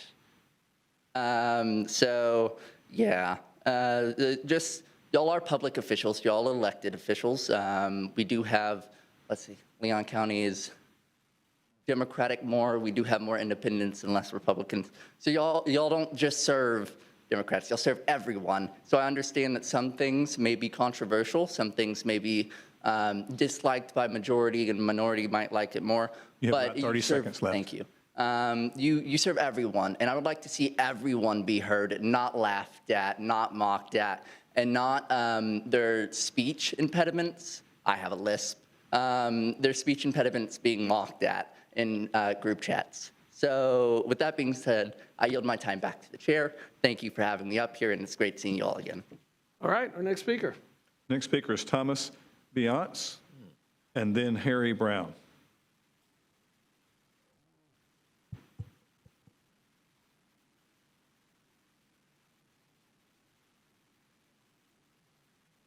Thanks for joining us. Name and address for the record, please. Thomas Beyonce, 1153 Supreme Court in Tallahassee. Sorry, I'm a little nervous first time I've ever done anything like this. Okay.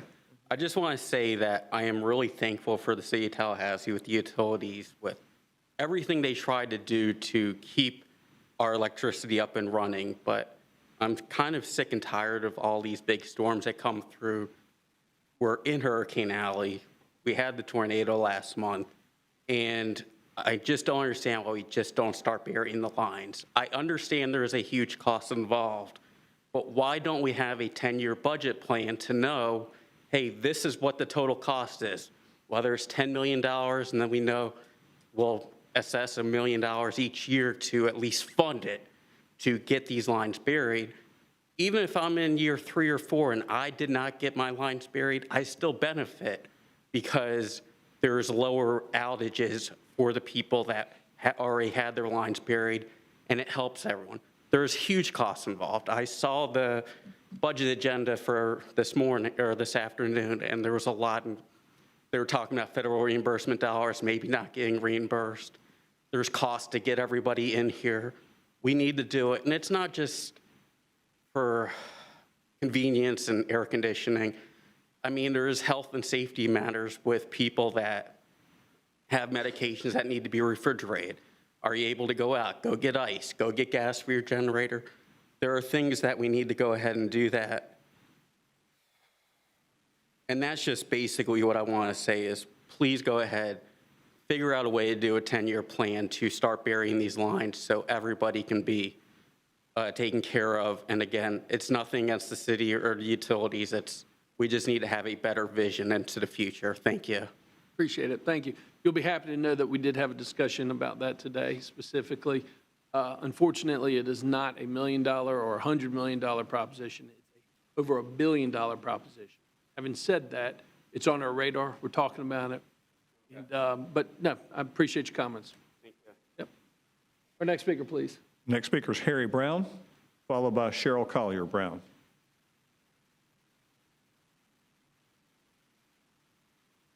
Name and address for the record, please. Harry Brown, 5431 Crump Road, Tallahassee. I'm here to speak the truth, nothing but the truth, so help me God. First, I will start by saying that the city government should have the right people in the right place at the right time. The city needs to have in place people who will provide and adhere to the principles of God. Many of our leaders practice the separation of church and state. If you are dumb enough to think that you can separate God from anything, then you should not be in the position of authority. God is in everything, and he controls everything. He controlled the 2 tornadoes that came through Tallahassee a few weeks ago. And he will be in control of the future disasters that come through Tallahassee. When you are in the authority to continue to place individuals in position who should not be there, you will have more frequent disasters visit Tallahassee. To support individuals like Scott Maddox, John Marks, Anita Favors, the worst I've ever seen, Sharon Ofuani, Tom Coe, Reese Gold, and you, John Daly, this city will remain in continuous trouble. For this city to have a governing document in place such as the city charter for 200 years that did not allow assistance for blacks and other minorities to receive. Every wrong that you and others have committed, God sees them and will take vengeance for each of them. I wish you could know, I wish you knew how God has showed out in my life for the mistreatment and abuse that I received in my more than 19 years here at City Hall. An abundance of individuals come before you expressing their concern for your multiplicity of wrongdoings with your 2 bona fide allies. You're at 30 Richardson seconds. And Williams-Cox. You think that you're in control, but you're not in control of anything. You're not even in control of yourself. The chamber should be filled with ministers and other spiritual leaders warning you to practice godly principles. Anytime you come here in this building, you should think of treating others like God would want you to treat. Time is up. Thank you very much. Our next speaker, please. Cheryl Collier Brown. Mayor, that's the last speaker I have at this time. Great. Name and address for the record, please. Cheryl Collier Brown, 217 West Brevard Street. I was about to exit, and I came in to make a comment. This has been one of the most peaceful city commission meetings I've attended in a while. I know that we have our right to speak, and I've heard Mayor Daley address that he wants a complete, clear, clean, calm decorum in this building. I don't know whether we should Robert's Rule of Order, but I could not leave this building without saying that all of us have to come in here and be respectful to everyone, me included. And I have mentioned this to several other people. I won't call their names. They know who I'm speaking to. But I came in here to let you all know that I like this atmosphere. And not calling anybody's name because my name was called out when it shouldn't have been. So I just wanted to leave on this note that this was the best, clearest, calmest meeting that I've been into a long time. Thank you. Thank you. Thank you, Cheryl. Our next speaker. No additional speakers at this time. Great. We'll pick up any other additional speakers that show up at 6 o'clock for the public hearing on the agenda. Let's go to sharing of ideas. Commissioner Porter, we'll start with you.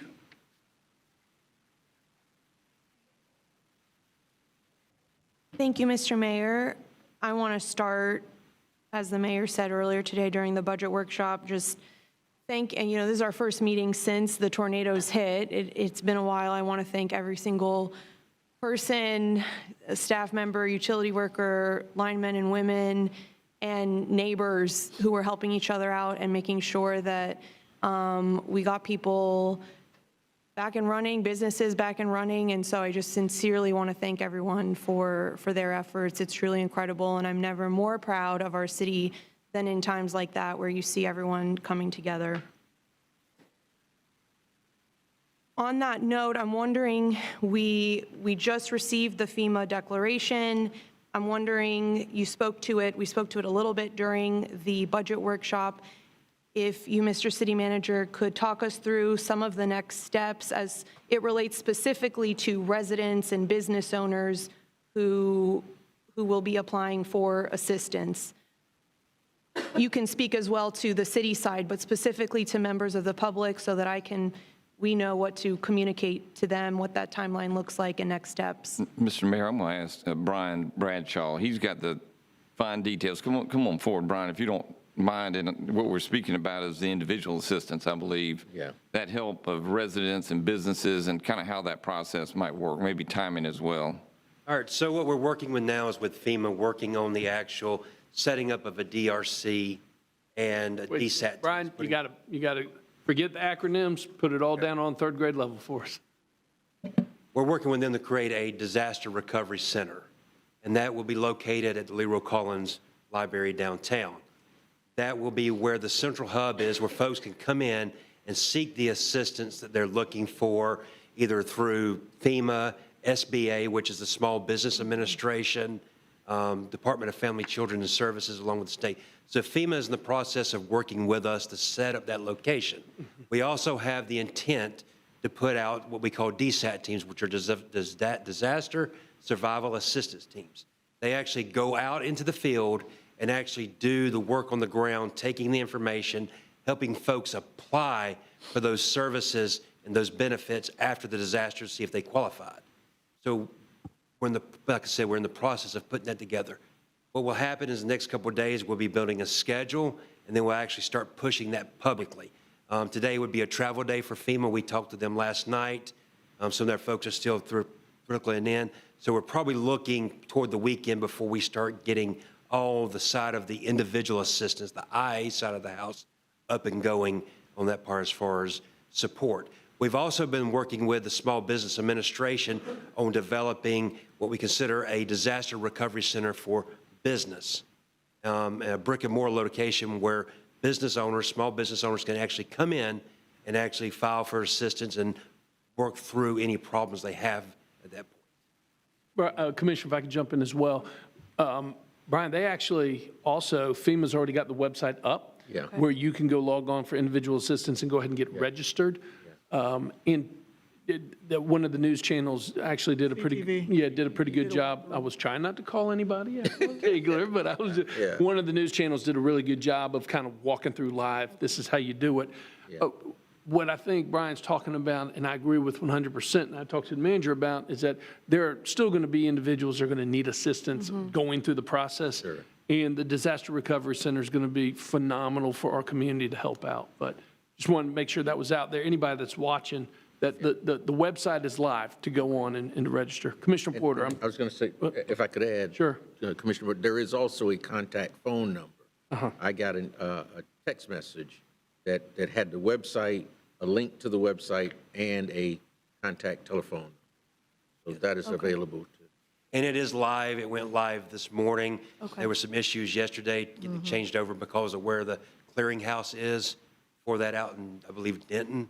So they have overdone it, and this morning it went live, so you could actually make the phone call and actually enter information and do the information online through the link to start seeking the assistance. And this is for the individual assistance side of the house.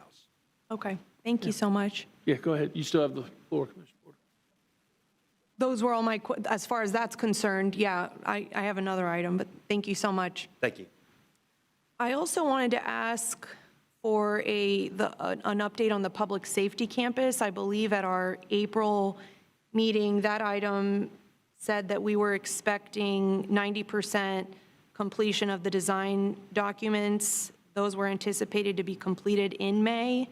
And I believe I was told that there would be an update before we went on our summer break about that. And so I'm wondering if we have more information, more updated budgets based on those design documents. Mr. Goode. Mr. Mayor, where we are in the process is the contractor, our construction manager, has issued for bid, and there'll be dozens of these responses to subs. So they're seeking responses, and that will inform us in terms of the project cost. Those are due back somewhere, if I remember correctly, July 18th comes to mind, but it's somewhere around the third week of July. So that's where we are. So we've reached the design phase where the contractor can prepare requests for proposals of many, many trades. Actually, I saw Daryl Jones here earlier. Daryl, maybe it'd be an excellent time to update us on trying to recruit local subs and small businesses as well. So that's where we are in the process.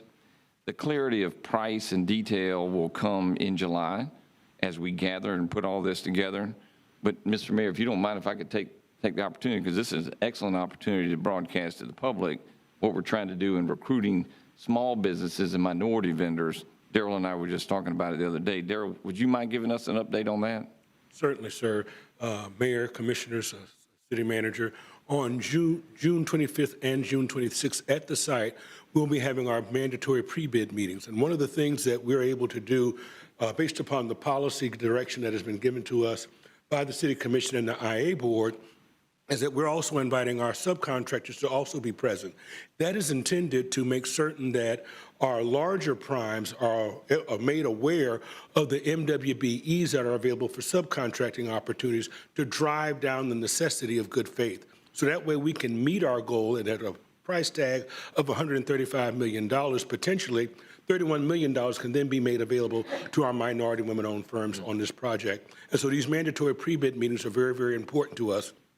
We've also enlisted the aid of our chambers of commerce and our partners at the Florida Office of Supplier Diversity to ensure that all available subs are made present at that meeting. So, and working in cooperation again with the folks at Ajax, we'll also be optimizing the utilization of dislocated workers, also interns and apprentices through Lively Vocational Technical College, TCC, and the men and women who are enrolled in Tempo to ensure that we're able to create a robust pipeline for job creation through this project.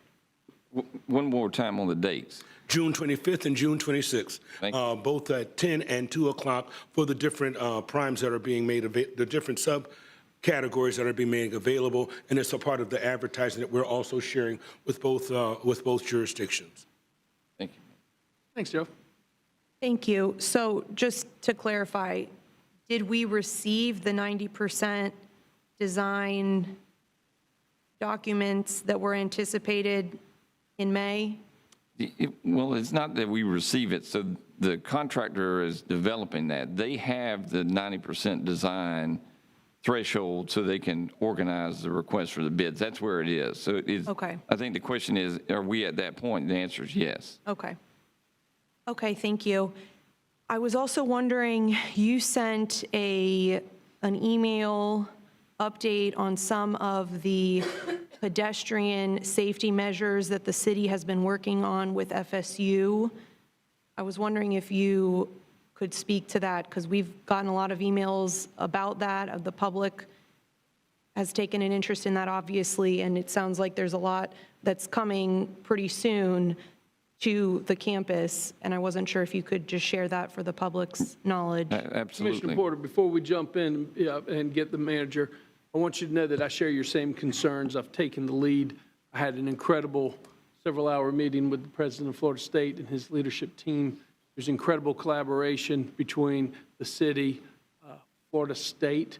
The goal is to have, and I'll let Dr. Jummerville go into more details, but the goal is to have the plan in place and implemented for any infrastructure before school starts this fall. But Doctor, I didn't mean to cut you off. No, that's it. I would like, because it is a detailed plan. I think, Mr. Mayor, thank you for your comments. and Commissioner, clearly, we're moving very, very, very fast on this. And what we knew immediately is the view had to be broader than a single location. And so we've got a really, really good plan that involves maybe a dozen or 18 different points, crossings, different roads. We worked really closely with Florida State University because largely this is their student pedestrian population. And Karen, you can describe the details way better than me, but maybe characterize some of the improvements that we can expect. And again, we're planning to complete that by the end of August before the fall semester. Sure. We've developed a comprehensive plan, a holistic plan that looked at the entire corridor. So it includes measures that are designed to reduce the speeds in the area. We're reducing speed limits specifically from 30 to 25 miles per hour. We're adding 9 new speed tables in the area to also reduce speeding. And then we have a number of measures that are designed to enhance the visibility of the pedestrians in the area. So things like flashing lights at crosswalks, raised crosswalks, a new raised intersection at Lorene and Pensacola Street, and then mid-block crossings. And all of those physical improvements will begin on Monday, the 24th, and like has been stated already, will be finished up by August 15th prior to the start of the fall semester. Fantastic. And FSU also has an educational campaign that they'll be rolling out with students when they come back into town. Yeah, Mr. Mayor, I want to dovetail on that. So clearly, we'll be doing the asphalt, the hard pieces, the infrastructure pieces, but FSU has the most intimate relationship with its students. So they're going to do an informational campaign. Along with that, the raised crosswalks where students will be encouraged to pass, pedestrians in general, but to go along with the campaign, they'll be marked in a way that's logical, maybe with an FSU color brand or something. Nothing that's overly artistic that encourages stopping, but clarity of these are the safe pedestrian crossings, and then obviously the motorists are more aware of where those would be. And so I think we've got a great working relationship with Florida State University. As the mayor said, he met with the president, and I will tell you, a project of this scale rarely can be done with this speed. The timing works for the summer, and so I think we'll meet our goal. Real quick, before I come back to you, Commissioner Porter, Dr. Jimmerville, a couple things. I know that to get to implementation before the school year starts, which is only weeks away, it's important that we move forward. I am interested, and this is an interesting conversation to have, and this is actually citywide at all of our crosswalks, Midtown and everything. I would love to see us switch from a flashing yellow to a flashing red. I think in too many situations now in society, we've gotten to a point where flashing yellow is flashing yellow. Red means stop. And so you are seeing other communities that are moving to a flashing red for pedestrian and not a flashing yellow. It's something to consider. I mean, from layman's terms, do we change the bulb or is it the whole infrastructure? I don't know, but I wanted to get that out there. And that was something actually that I talked to the president about. The other thing long-term that I'm interested in us looking forward, and I think Florida State is interested in as well, and it's going to take legislative change, actually. We just took action on the speed zone cameras. By state law, it only includes K through 12. I think Florida State would be interested in a conversation as well of, number one, is there possibility of a legislative change to include not arterials, but I guess what would be considered, I don't know the terminology, but the roads on a campus per se.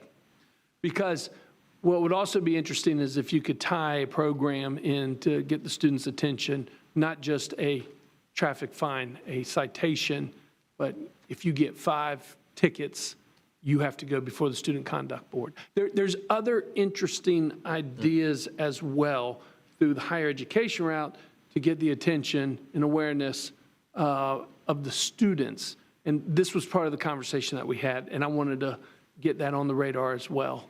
But it would take a legislative fix, first and foremost. But nonetheless, y'all have done a tremendous job moving forward and making sure we have implementation by the beginning of the school year. Commissioner Porter, we've taken up a lot of your time. Back to you. Thank you for that update. I think along those lines, and I'm really happy to see what y'all have been able to do to move forward and hopefully by the beginning of the term, I would like to see us repeat that, but thinking also about where we're seeing these incidents, not just on campuses, but across the city. I mentioned the idea of a pedestrian and cyclist task force. It was something I heard a lot of positive feedback from the community about, a lot of interest in. And so I'd like to make the motion that we establish a pedestrian and cyclist safety task force. It can be something like an ad hoc committee that can work with staff to do something similar that we're talking about doing on FSU's campus to target some of the areas that we've seen incidents at the city as well, on city streets.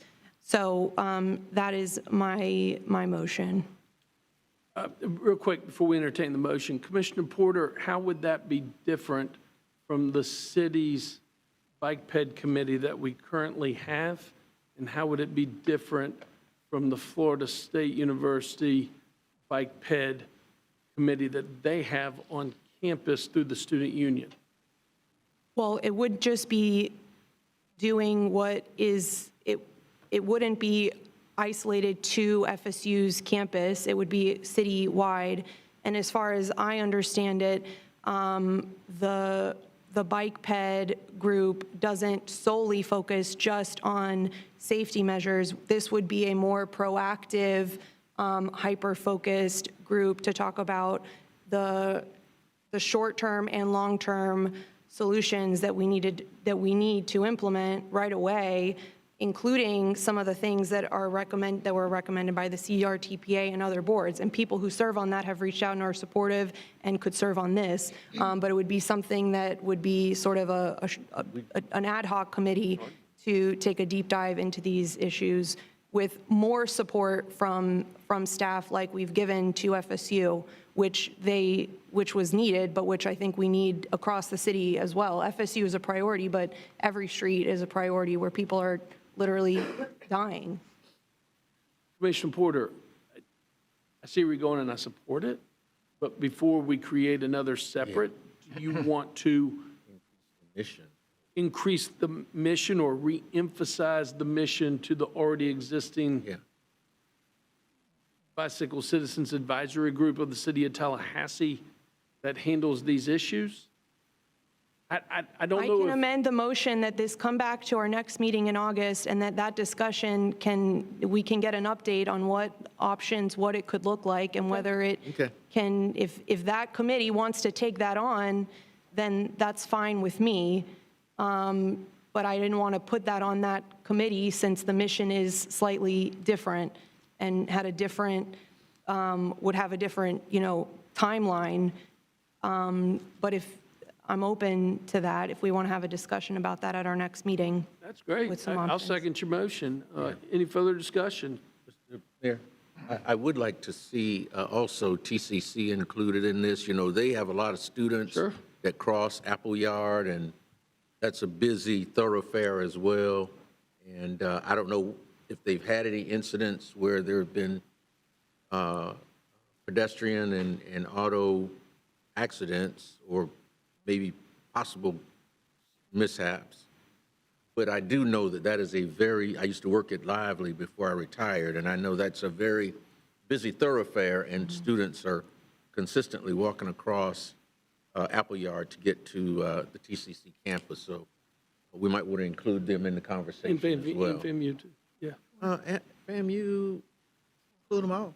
Yeah, well, yeah, bike ped, yeah. Absolutely. I was just thinking if there's a thoroughfare at FAMU where students, and I guess there would be, maybe South Adams. On FAMU Way. Yeah. Okay. Commissioner Matlow. Thank you, Mr. Mayor, and I appreciate the motion. I do think there are people in our community that are just better suited to help inform us of some of these danger areas. We're reacting to a tragedy, but going and exploring the area, it appeared unsafe in advance, and we didn't necessarily have an advocate for that. So I'm interested in just hearing from community members that might know about places that are unsafe for pedestrians and cyclists that might just not be on our radar. Maybe it's just not an area of town that we traverse across the city, and getting that feedback, I think can be instrumental in moving forward. All those in favor of the motion on the table signify by saying aye. Aye. Aye. All those opposed? Passes unanimously, 5-0. Commissioner Porter, you have the floor. Thank you. And then two more items for me. One, I wanted to give an update about from the town hall on the parking minimum mandates conversation. It was, and before then, I'd reached out to the neighborhood groups that we discussed, and we had a Zoom before the town hall.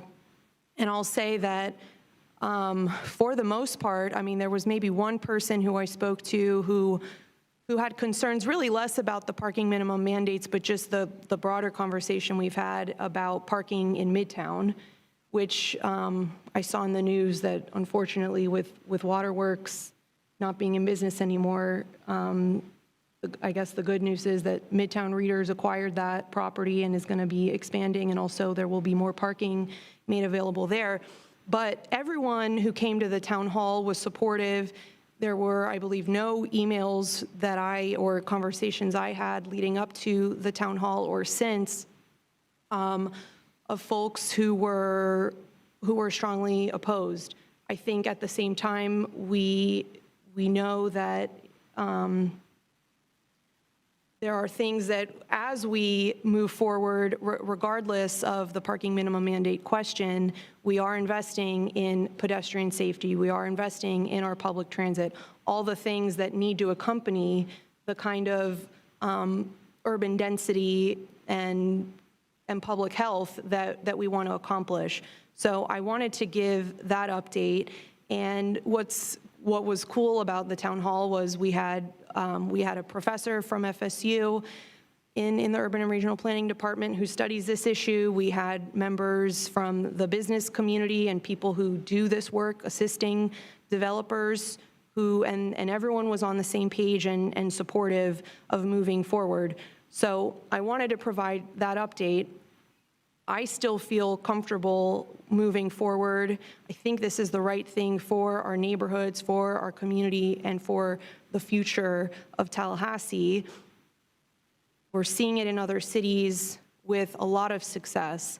So I feel comfortable moving forward, but I also know that there were questions from my colleagues, and so I guess my question is, I wanted to revisit that conversation, whether it's now or at a future date, to see what, take the temperature of where we are and what, if there's a compromise or, what would it take to move forward on eliminating those minimum mandates?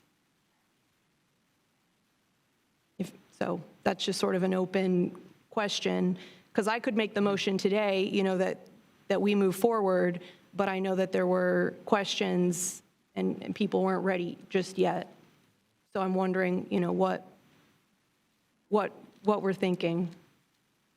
Well, I think the next logical step is to have a more formal conversation with Florida State, FAMU, and TCC as well about how removing parking standards would either positively or negatively impact the university community. And make sure that their voice is heard as well at the table. Okay. What would that look like for you? For me? Yeah, like what, just I set up a meeting with someone, or? I would encourage you to call the president's office and set up a meeting with the president, go meet one-on-one. Okay. Okay, thank you. And then my final item, I brought it up at our last meeting, but we wanted to wait until everyone was here. I wanted to make a motion that we adopt into our commission meeting procedure policies the requirement for a motion to adjourn meetings. Second. There's a motion on the table to bring an item back for consideration, seconded by Commissioner Matlow. All right, Commissioner Porter, you got the floor. I mean, I think it's pretty self-explanatory. I just think it's a best practice. It's traditionally, it's part of Robert's Rules of Order, which I understand we don't follow to a T, but in the spirit of Robert's Rules of Order, I just think it's a best practice. Thank you. Well, we can bring the item back, and I'll be more than happy to look at it. If anybody ever made a motion to adjourn, I would entertain it immediately. So I don't think we're taking anything away, but we could bring the item back to look at if you want. Absolutely. If you made a motion to adjourn right now, we would entertain it. This would require a motion to adjourn. You want to take away the chair's power to simply adjourn? I do, frankly, because I have been cut off before. So I think it's a conversation. I think that's something that I understand. we should. Commissioner Porter, I think you're referring to the incident a couple of years ago. where I I'm had a not bad actually. night. I'm referring to 2 meetings ago, our April meeting. I had my hand up. There Oh, was I something didn't wanted- see it. That- And I understand that, and that's part of why I'm asking this. I understand you can't see everything, and that's why I believe it's a best practice for that we have this policy. All right, there's a motion on the table by Commissioner Porter, seconded by Commissioner Matlow. I do not intend to support it. All those in favor of the motion signify by saying aye. Aye. All those opposed? Nay. Motion fails 3-2. On point. 2-3 with Yeah. the mayor, Mayor Pro Tem, and Commissioner Williams-Cox in dissent. On point, Commissioner Williams-Cox. On point, I have presided over many, many meetings in a lot of different places, a lot of different settings, and it has never been a requirement to have a motion to adjourn. Once, in some places, when the agenda has been exhausted, the meeting is adjourned. Right. And in some cases, the chair adjourns the meeting. I don't think that we need to do that here. I think that we can handle an adjournment of a meeting. I mean, we can just handle it. We don't seem to have any problems leaving a meeting when it's done. Mayor Pro Tem. Thank you, Mr. Mayor. In my history on the commission, we've never had a requirement that there be a motion to adjourn, and we've successfully adjourned meetings. I'm sorry, Commissioner Porter, that in a couple of instances, you feel like that has happened, but I don't think it rises to the level of a requirement to have a motion.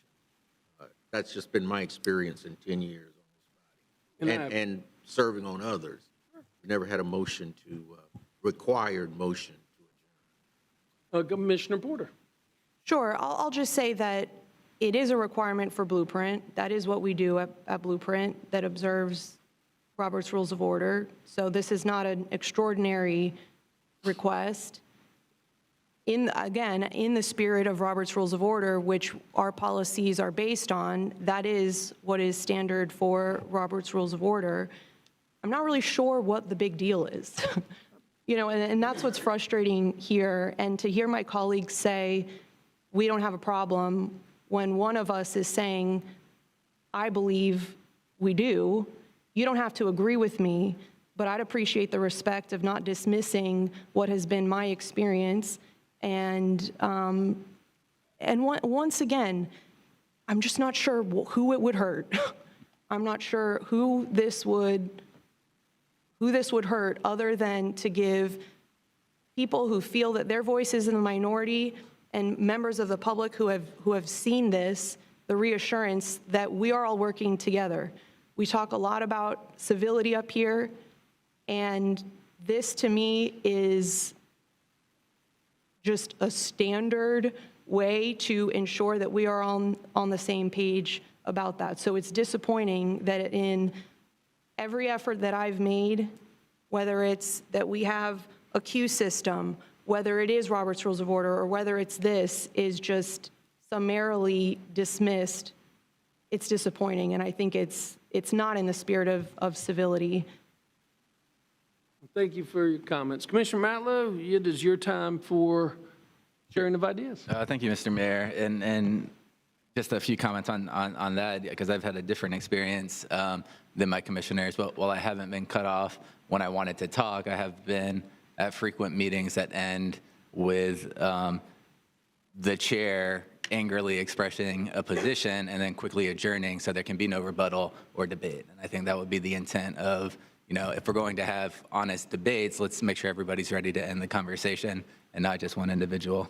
Moving on to my points tonight, at the budget workshop, we talked about the lack of underground utilities in our strategic plan. I think every new development that we make, we're requiring or we're having the utilities go underground because we recognize the value of undergrounding the utilities and new development. But for existing communities, they don't have that luxury. And we heard that, it could be billions of dollars, which is true.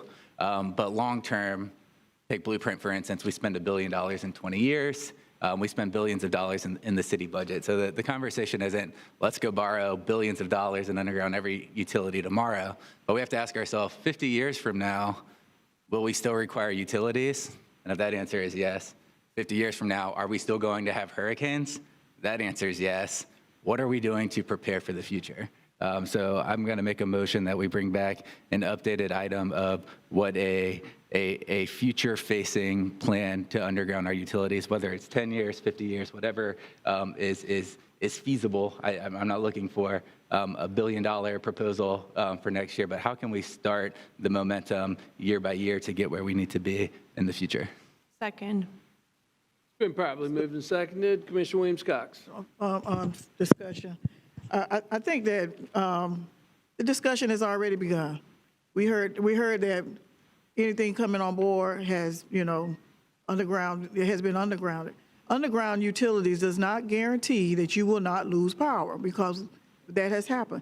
Undergrounding utilities does not mean that there's not something under the surface that could happen that could cause damage to underground utilities. I think that it's maybe misinformed or disingenuous, whatever word you like to use, to say that there's no forward thinking in this area. Of course, we're in the business of utilities, so of course there's been some forward thinking. But when the cost outweighs being able to go do it right now, when we're having discussions about, rolling back millage rates and what have you, we can't have it both ways. We can't talk out of both sides of our mouth. I live in one of those neighborhoods where we suffer great damage in our neighborhood. But I don't think anyone in my neighborhood, I don't think my neighborhood is ready to say, sign me up for extra utilities, paying extra money so we can underground utilities right now. Maybe in the future on a sustainable plan, but I don't want folks to think that this has not been a topic of conversation. This has not been thought of. Even before we came to the commission, there was the discussion about undergrounding utilities. It is a huge thing to do, and to sit here now and think that we're the first ones to come up with this great idea and we need to have people start thinking about it. They've already been thinking about it, have already been talking about it. That's how they know how much it costs. And so, I just don't want to sit here and create a problem, or create a solution for a problem that is already being worked on. Come to Mayor Pro Tem. Thank you. What I'd like to ask the city manager is this something that our utility is already looking at, a long-term plan, or should we assign that to them to? I don't want us just to make a motion and not know where we're trying to go with this if Yes, sir. something is already in place Mr. Mayor. to begin to Thank you, address the Commissioner. issue. I have to believe that it is, because at the time the ordinance was passed to underground utilities in developments, somebody had to be thinking long-term. And so I would just like to ask you, Mr. City Manager. Mr. Manager.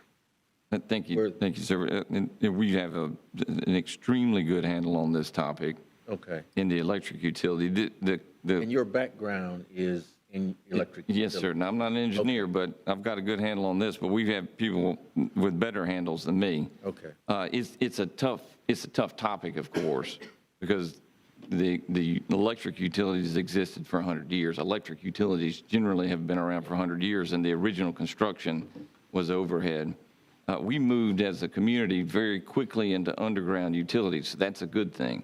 So now about half and I could go on and on, I apologize, I'm gonna keep it short. About half of the wires that we have are underground. You don't know, you don't see them, about half, so that's a good thing. We are moving strategically to put those underground that we can. We've got a project on Magnolia right now, you guys authorized that. Yeah. I know. We've done a lot around the FSU campus. We've done underground in other parts. So when we get the opportunity, we go for it. And that's normally when there's some kind of construction activity, because the critical piece, the underground, and it is multiple generations of people, by the way, and billions of dollars, many times the size of the utility itself today. So the cost is, astronomical relative to the size of your utility, and the time frame is very difficult. And we know the experience around the country. We've tracked this now for 30 years. The best way we found is new subdivisions go underground. We're doing that today. We've been doing it 40 years. We find opportunities when there's construction. We're doing that. You've supported that. We appreciate that. And then to find ways to be resilient with the overhead wires that exist, because it's so disruptive to an existing built environment. A neighborhood that has overhead wires, you literally would have to dig the entire neighborhood up. Yeah. You have to dig the roads up, which have water and sewer. So what we've attempted to do is find that hybrid, and in our case, our environmental threat is trees, right? So we have a lot of trees. It's great. They create threats to the lines. We've started trimming them back farther. That's working well. So our overall, and so that's what we continue to look for. I've had this conversation with our Citizens Advisory Group. So they've been talking about this, and the last we left it is, much like you heard about our natural gas system, let's go aggressively seek grants that we think are possible for these targeted undergroundings and where it makes sense. And so we're have a really, really good handle on it. The hard parts are, duration, how long it would take, if you could do it in scales of dollars. And so we're. And I guess my point is, Mr. City Manager, do we need this now? Do we need a motion to, it sounds like you're already doing it. I feel very confident we've got a good plan. It's entirely up to you how you want to discuss it. But in terms of the plan, the approach, I feel very confident about it. Yes, sir. Commissioner Matlow. Thank you, Mr. Mayor, and I appreciate that information. What I'm saying is it's not in our strategic plan for the next 5 years, and we should include it. And if part of that strategy is what the manager just said, that should be it. If we can be more aggressive, let's talk about how we can be more aggressive. I look at new developments that are coming online now. We look at the South Monroe Corridor, for example. We have new developments coming online. The utilities haven't started to go underground. We expect that whole corridor to redevelop. I think if we have a planning process that's pushing for, in our strategic plan, that we want to make sure we're undergrounding these areas, we'll be more proactive and frankly more willing to be helpful in getting them done. Every time a business loses power for a week in our community, I mean, the economic impact is tremendous. I can speak from experience. I hear from business owners all across the community. So that billions of dollars is also leaving our community. So again, I'm not saying go to every single neighborhood, to every single residence where it doesn't make any financial sense, and long-term replacing those as they come, but strategically looking where we can. And if we're already doing that, let's follow the updates at the City Commission, keep it in our strategic plan, and get regular updates. So there's still a motion on the table that's made by Commissioner Matlow, seconded by Commissioner Porter. Commissioner Porter, you had your hand up. I think it's been addressed. Thank you. Commissioner Williams-Cox. Did we dispose of the motion, or did I have? No, we're still in discussion. Okay. I'll make a substitute motion to put it to rest, that we do not go forward with this motion at this point in time. Well, may I make a suggestion? I think the end goal is, how do we preserve flow of electricity and distribution of service, even during the most difficult times, anticipating that we're still going to have outages? Let us remember, just because you have buried utilities does not prevent you from having outages. And I think if we all agree on the end goal of how we move forward in a sustainable fashion, then the idea, Mr. Manager, which is what you are working on, is what is the resiliency plan? It's much bigger. Instead of having the myopic viewpoint of just burying power lines, what is the resiliency plan of the entire grid system and actually all of our utilities? And that's not just a wind event. That's not just a hurricane or a rain event. That's also, heaven forbid, other bad events that could take place that target utilities. What is the resiliency plan of the City of Tallahassee utilities. Now, that's something that I think we can agree upon. Yeah, we'd love to have the update on the resiliency plan. By all means, Commissioner Matlow, it could be part of that discussion moving forward, absolutely. I'm here to tell you, the analysis of how much it would cost a ratepayer of what they pay now as the cheapest electric utility rate in the state of Florida, public or private, did I say that correctly? Did you say the cheapest? Lowest, not necessarily the lowest, one of the lowest. Excuse me, I stand corrected. One of the lowest rates in the state of Florida, public or private, in order to pay for the undergrounding of utilities, how high would that rate have to jump to cover the cost to do so? I couldn't even imagine. It would probably take us to the highest 3 times, 4 times, 5 times over immediately. Well, Mr. Mayor, it wouldn't be the highest. It would be multiple times the highest. Right. In order to pay for it. So I can actually support a substitute motion to update us on the resiliency plan of the utility system of the City of Tallahassee, but I too will not support the original motion that's on the table. It's just not cost feasible at this point to put in a 5-year, 10-year plan off the cuff. To bury all the lines without taking everything into consideration. Maker of the motion, Commissioner Williams-Cox, are you amendable to a resiliency plan update? I am, and I'm also accepting of if Commissioner Matlow wants it to be added to the strategic plan, let's add it there too. And wherever it is relevant, so that we keep an eye on it. I agree. And stay up to date on it. I agree. All right, making progress. Commissioner Matlow, you agree? Yeah, thank you, Mr. Mayor. I believe that was my motion, to get an update, see where we could be, and add it to the strategic plan. So, no disagreement. Great. All those in favor of the motion on the table signify by saying aye. Aye. All those opposed? Passes unanimously. Commissioner Matlow, I believe you still have the floor. Thank you. Updates on a couple items. Do we have any public information about the missing $1 million yet, or is that still ongoing? Is that an ongoing investigation, Mr. Banjer? Okay. An ongoing investigation. Okay. On point, Mr. On point, Mayor Pro Tem. Commissioner Matlow, if you don't mind. What have we put in place, Mr. City Manager, to guard against that in the future? Have we done anything differently than what we were Talk about doing that either. before it happened? You don't want to talk about that either. 'Cause then No, the I criminals think will I can listen. speak more generically to it. We have, right? And so there's a lot of pieces and parts, and so we're going to inspect every time something like that happens. Did we follow our processes? Do we need to enhance them? And I can tell you, we took a real deep dive on this. Yes. And added measures, and that could be people or cyber measures, but that obviously is, we have to learn from. Sure. The reality of the world is the attacks come in different ways every time, right? And so that's what we're learning from that every time. And it's my understanding that this did happen to another city. We weren't the only one. Oh, happens all. Yes, sir. Happens a lot. Okay. Thank you. Thank you. Look forward to updates when that gets publicly released. Trespassing at City Hall, I believe we need a firm policy on what would get somebody trespassed from City Hall, what behavior, so we make sure we're consistent in it. I believe we need a firm policy on what the limitations are.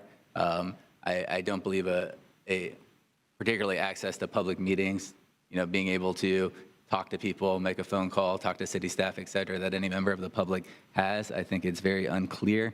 I think we need a defined written policy. So I'll make a motion to bring back a City Hall policy related to trespassing. Second.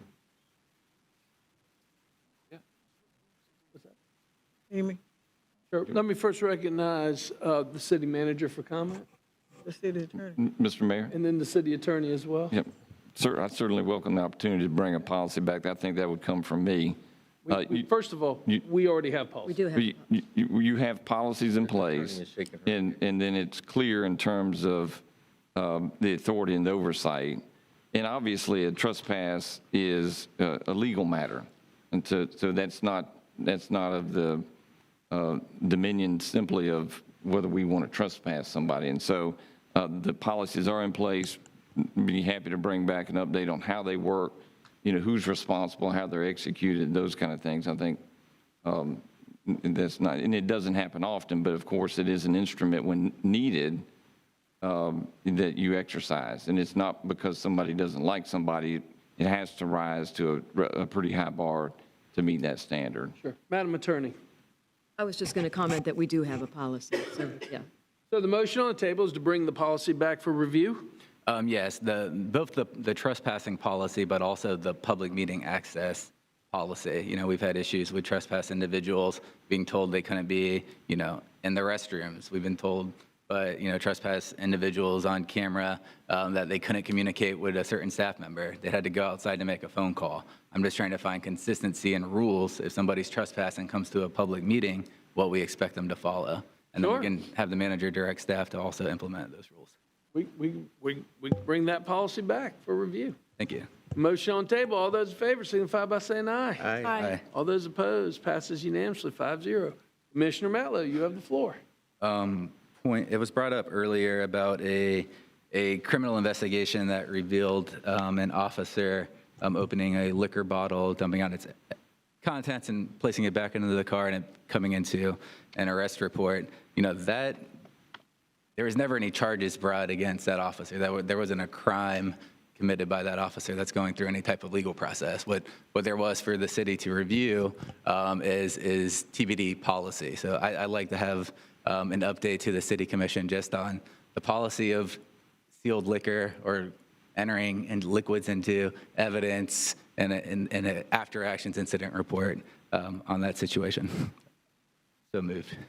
Second. Motion and a second. I am not going to support your motion. This went through the judiciary. Yeah. We were never contacted by the state attorney's office or the public defender's office or the judge that presided over the case after full review of judiciary and the conviction that there was any problem with the officer. I'm happy with the position that we're in. I am not an attorney. I depend on the judiciary to function properly. Madam Attorney, if you would like to weigh in, have you been contacted? Has anybody in your office been contacted by state attorney, public defender, or the judge that presided? I would just repeat that there was a jury trial in this case. There was a motion for a new trial, which was denied earlier this week. And the criminal case is pending on appeal at the moment. I expect it to take some amount of time to be fully resolved, but it is pending appeal. Excellent. Okay. All those in favor of the motion on the table signify by saying aye. Aye. All those opposed? Nay. Nay. Motion fails 2-3 with the mayor, Mayor Pro Tem, and Commissioner Williams-Cox in dissent. Commissioner Matlow, you have the floor. Thank you. And my last question is an update on the process of the fire contract after the special magistrate. I saw the city's comments in the newspaper that it's accepted. I've seen the fire union's comments. Where does this go next? Sure. Mr. Manager, would you like to provide comment? Yes, sir. I'm going to look at my team. Whoever the expert is, they'll come forward, talk about it. I think I can probably handle it, but just in case. Got it. So we've talked about where we are in the process before, and it's a very, very detailed process laid out by state law. The union declared impasse. That moves us to a special magistrate process. We selected a special magistrate. The union identified the magistrate that was ultimately selected as their top choice. The magistrate conducted a hearing. It's an evidentiary hearing, not to be confused with mediation arbitration. That occurred. The magistrate rendered his recommended order on Monday. That's part of the process. Each party, the union and the city, has up to 20 days to reject, or you could say it the opposite, accept. With PERC, that's the Public Employees Relations Committee, that's the authority with jurisdiction.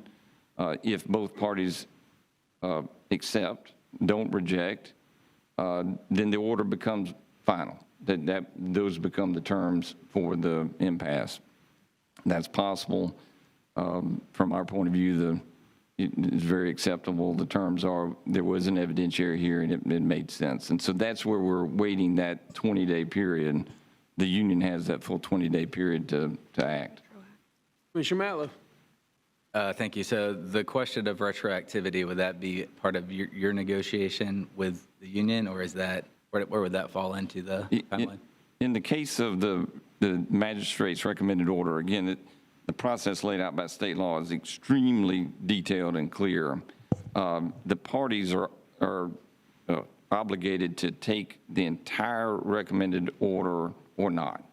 Any part of it that's in addition to or different, that party or both parties would be compelled to reject the recommended order. That then puts you into a different mode so that the magistrate's order is left behind. And I think that's the caution that obviously that we have is to discuss whatever position is difficult from the city commission's point of view, because you've got to let the process solve itself. The recommended order, I can tell you, involved an effective date of June 17th. That's just public, right? So I'm not, getting beyond that. Retroactivity, I think, would imply some date prior to that. The order didn't do that. So any retroactivity would be outside the magistrate's order and not, and you can't, through this process, do it retroactive. You would enter into a different phase, and that would essentially be a rejection of the order. Mr. Mayor, if I could follow up, just Sure. because, Madam just Attorney. again, also on the process, because I think it's important for the conversation right now. Once there is a rejection by any party, the next step is going to be for this commission to serve in a quasi-judicial capacity to make the determination. And so as a result of a rejection, that means that there is no ex parte conversation between the parties. It also means that any comments made in any context, and especially, at this meeting, could result in the appearance of bias when it actually comes before the city commission sitting in that ex parte sort of, or in that quasi-judicial capacity. It's the equivalent of an ex parte conversation with a judge. So I just want to caution What I'm group hearing is that we should end this conversation. I think it's fine to have spoken about the process, but yes, I don't think we should Okay. have, I don't think the commission should have further conversation about it to avoid running the risk of violating that part of the process. Commissioner Matlow, any more questions about the process? Yeah, and just a clarification, and I think the manager just said it. So as it stands now, retroactivity is not considered. If any side rejects it, it could be considered. We'd go quasi-judicial, wouldn't be able to speak to any party, and then it would eventually come to the city commission for a decision. I think that, just to make sure we're saying the same thing, the process would be if either party rejected any or part of the magistrate's order, they would notify, the process would be, PERC would be notified, there's a window of time, and then there's some windows of correspondence with PERC. And then ultimately, that culminates in you as the city commission becoming the quasi-judicial body. So it goes down that path if one party or both parties reject any or part of the magistrate's order. Okay, understood, thank you. Lastly, it's our last meeting before break. Feels like the last day of school. So congratulations, everyone. No further items, Mr. Mayor. Commissioner Williams-Cox. Thank you, Mr. Mayor. I know that the time is like 5:25, and I know we got a public hearing at 6 o'clock, so I'll keep my... And I'm hungry. Yeah, we're hungry. Keep my comments low. I want to publicly thank everyone who played a role in putting our city back together. We went through like 36 minutes of our life that kind of changed a lot of things for a lot of people. And kudos to our staff and everyone in the community who helped to bring things back together. As well as, once we get power, we forget about, we got trash to be picked up. And we had a lot of trash to be picked up, and trash is still being picked up, debris, I should call it. And so kudos to those folks who are doing that. The double trucks, I don't think I've ever seen a double truck, so many double trucks in one place in my life. but these trucks are picking up this stuff on the side of our yards and making our yards look better once that is gone. So thank you for all that you've done to do that. Thanks to our community as well, who came together to help provide needed supplies as well as food and encouragement and mental health for the individuals who suffered. I think many of us were kind of traumatized, and even now when we hear that there's Alberto is out there near Mexico, and we're still a little got an eye over there, worried about what's going to happen over here.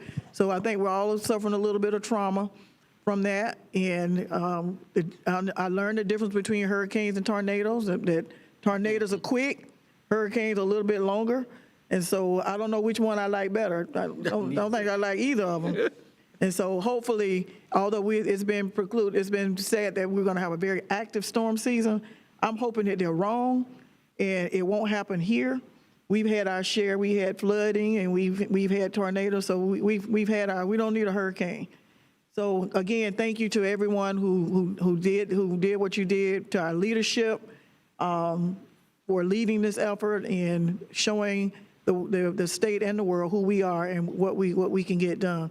And like Commissioner Matlow said, this is our last meeting for a little while, and I am ready for a little break from the meeting, but you all know that the work continues, so we'll still be working. So it's just that we won't have a commission meeting, but we'll still be in the community working. So if there's a need or there's something that we can do to assist, do not hesitate to reach out to us. So again, thank you for all of your efforts and all of your work. Great, Mayor Pro Tem. Thank you, Mr. Mayor. Just one item. I would like to, and I'll make this as quick as possible, but I'd like to recommend that we consider renaming Municipal Way after the late Major James Morgan, who retired after 50 years of service in two separate sheriff's departments, the Leon County Sheriff's Department and the Gadsden County Sheriff's Department. He was a native of Tallahassee. And I just wanted to read some of the history that he made in law enforcement here in our community. He was the third African-American hired by Florida's Leon County Sheriff's Office. He was the first black detective, the first black captain, first black jail administrator, first black to be promoted to the rank of major, and the first black from his agencies to be selected to attend the FBI National Academy. He went through many hardships to become a law enforcement officer, and it has been asked of me, and I'm more than happy because we were in an organization together, to ask that we rename Municipal Way the Major James Morgan Way in honor of the late Major James Morgan. Okay, there is a motion on the table. Mayor Pro Tem, put it in proper perspective, okay. The motion needs to be, we have the new process that we just approved our policy of, and I'm going to support this, and I think it's great, but we need to make sure it goes through the process. Sure, and that's, so I guess rather than a motion, we direct the city manager to bring us back a recommendation if that's under the new. That'd be the right. Okay. That'd be great. Okay, yeah. That'd be great. Okay. Excellent. I'll second that. If it's not a motion, okay. Doesn't need a motion, but I'm in agreement. I hope that we unanimously agree to that. Okay, excellent. Gotcha. We're learning this new process. That's right. Anything else? That's all I had. Ladies and gentlemen, we're in recess till 6 o'clock. What's the score? Say hey.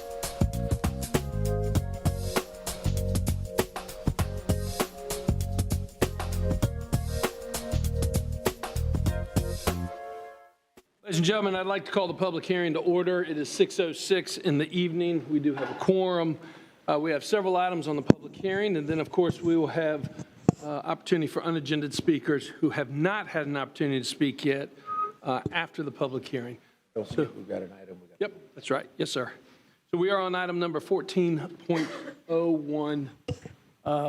Madam Attorney.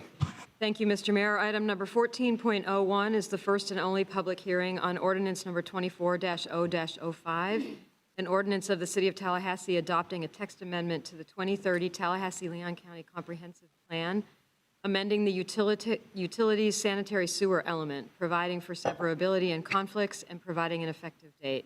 The recommended action is option 1, conduct the first and only public hearing and adopt ordinance number 24-0-05. Okay, do we have any public comment on this item? No, sir. Colleagues? Move staff recommendation. Second. Been properly moved by the Mayor Pro Tem, seconded by Commissioner Williams-Cox. Any further comment? Seeing none, all those in favor signify by saying aye. Aye. All those opposed? Passes unanimously 5-0. 14.02, Madam Attorney. Item number 14.02 is the first and only public hearing on ordinance number 24-0-07, an ordinance of the City of Tallahassee adopting a text amendment to the 2030 Tallahassee-Leon County Comprehensive Plan, amending the intergovernmental coordination element, providing for severability and conflicts, and providing an effective date. The recommended action is option 1, conduct the first and only public hearing and adopt ordinance number 24-0-07. All right, Mr. Clerk, do we have any public comment on this item? No, sir. Colleagues? Move staff recommendation, option number 1. Second. It's been properly moved by the Mayor Pro Tem, seconded by Commissioner Williams-Cox. Seeing no further comment, all those in favor signify by saying aye. Aye. All those opposed? Passes unanimously 5-0. Item number 14.03, Madam Attorney. Thank you, Mr. Mayor. Item number 14.03 is the first and only public hearing on ordinance number 24-0-06, an ordinance of the City of Tallahassee adopting a text amendment to the 2030 Tallahassee-Leon County Comprehensive Plan, amending the land use element, providing for severability and conflicts, and providing an effective date. The recommended action is option 1, conduct the first and only public hearing and adopt ordinance number 24-0-06. Okay, do we have any public comment on this item? We have one speaker on this item, Mayor, Ahmad Daraldik. With the first speaker of our public hearing, let speakers know you'll have 3 minutes for remarks with a light system in front of the mayor that will begin green, turn yellow at 30 seconds remaining, and then red. Great. Your name and address for the record, please. My name's Ahmed, and I won't be giving you my address. I stand in front of you because, we're discussing 14.03, right? That's about land use, about actually maintaining our city, maintaining different pieces of land and resources. Am I incorrect? Are you going to correct me, Mayor? Is that why you're adjusting your mic? It's your time, sir. It is my time. I appreciate that. It's the first time you've actually spoken to me in months after you said you would call me over 2 months ago, which is pretty disrespectful as a constituent. And, I think it's something that all of you should be considering, is the reality that as a citizen of this city, right, I get to witness all these things that you discuss and feel like, wow, a city's doing something, right? But then at the same time, I know the reality that my people face and the fact that we don't get the same opportunity to discuss how to use our land because it's illegally taken. We don't get to discuss how we want to preserve our land because it's demolished. It's blown up with our tax dollars. And is that something that's acceptable? Right, it's not. And every single one of you sits here complicit after 9 months of genocide. And we sit and we discuss all these different things. There's so many things this city could be doing. And I'm going to spend the rest of my time, reading off martyrs who were under 1 year old, murdered. Every single one of them. I have over 7 pages of murdered babies.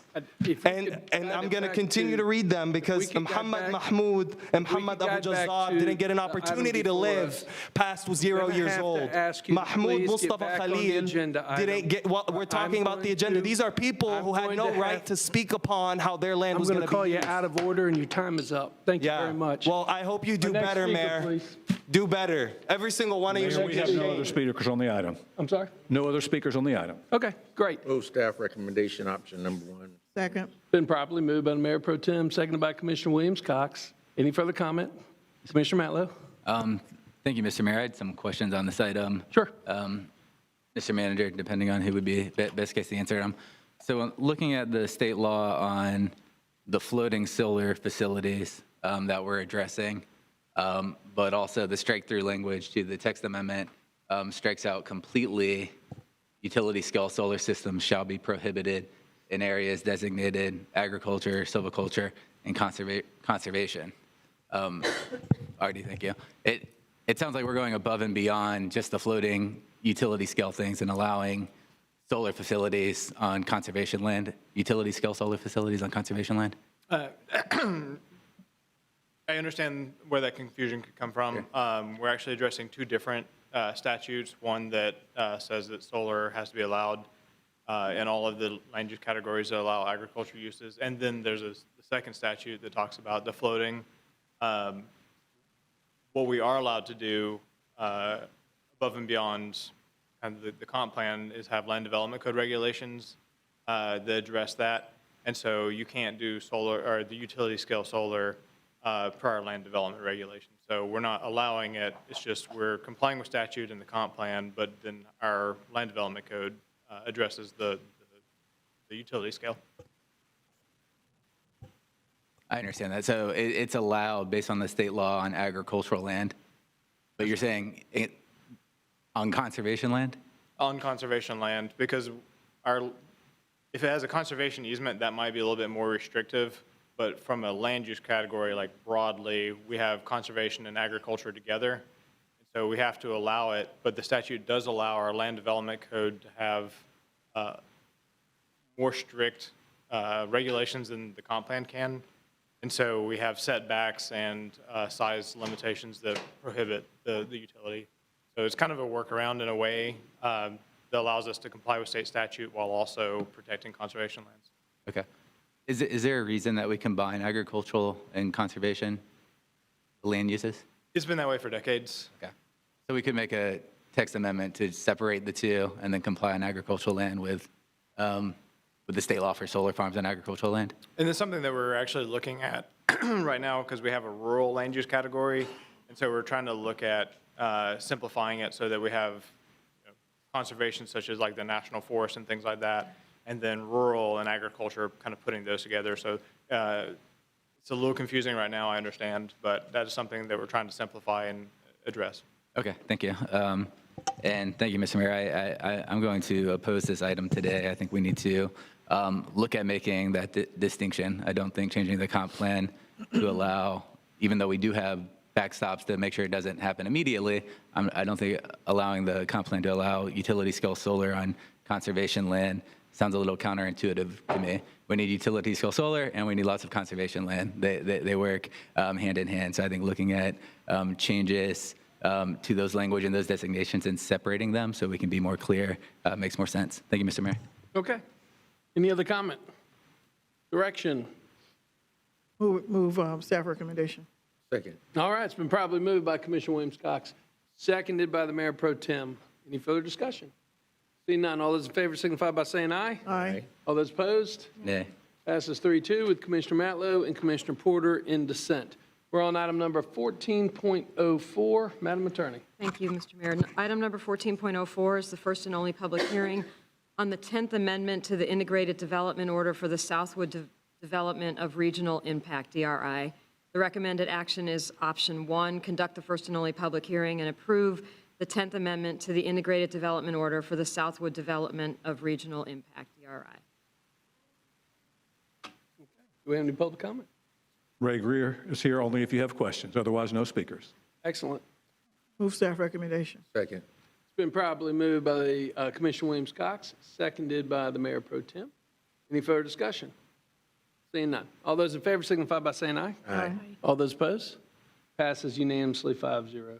14.05, Madam Attorney. Item number 14.05 is the first and only public hearing on ordinance number 24-Z-15, an ordinance of the City of Tallahassee amending the Southwood Planned Unit Development on the official zoning map of the City of Tallahassee.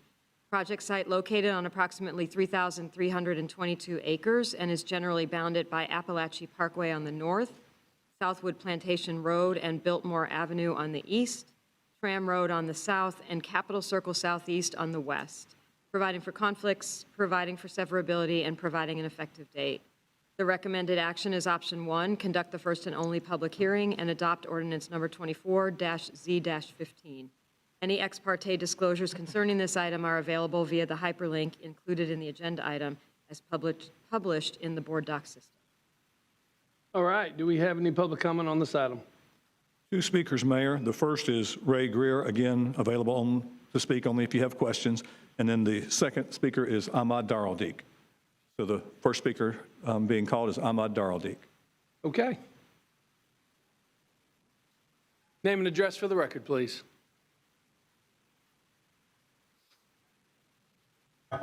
My name's Ahmed again. and I won't be giving you my address.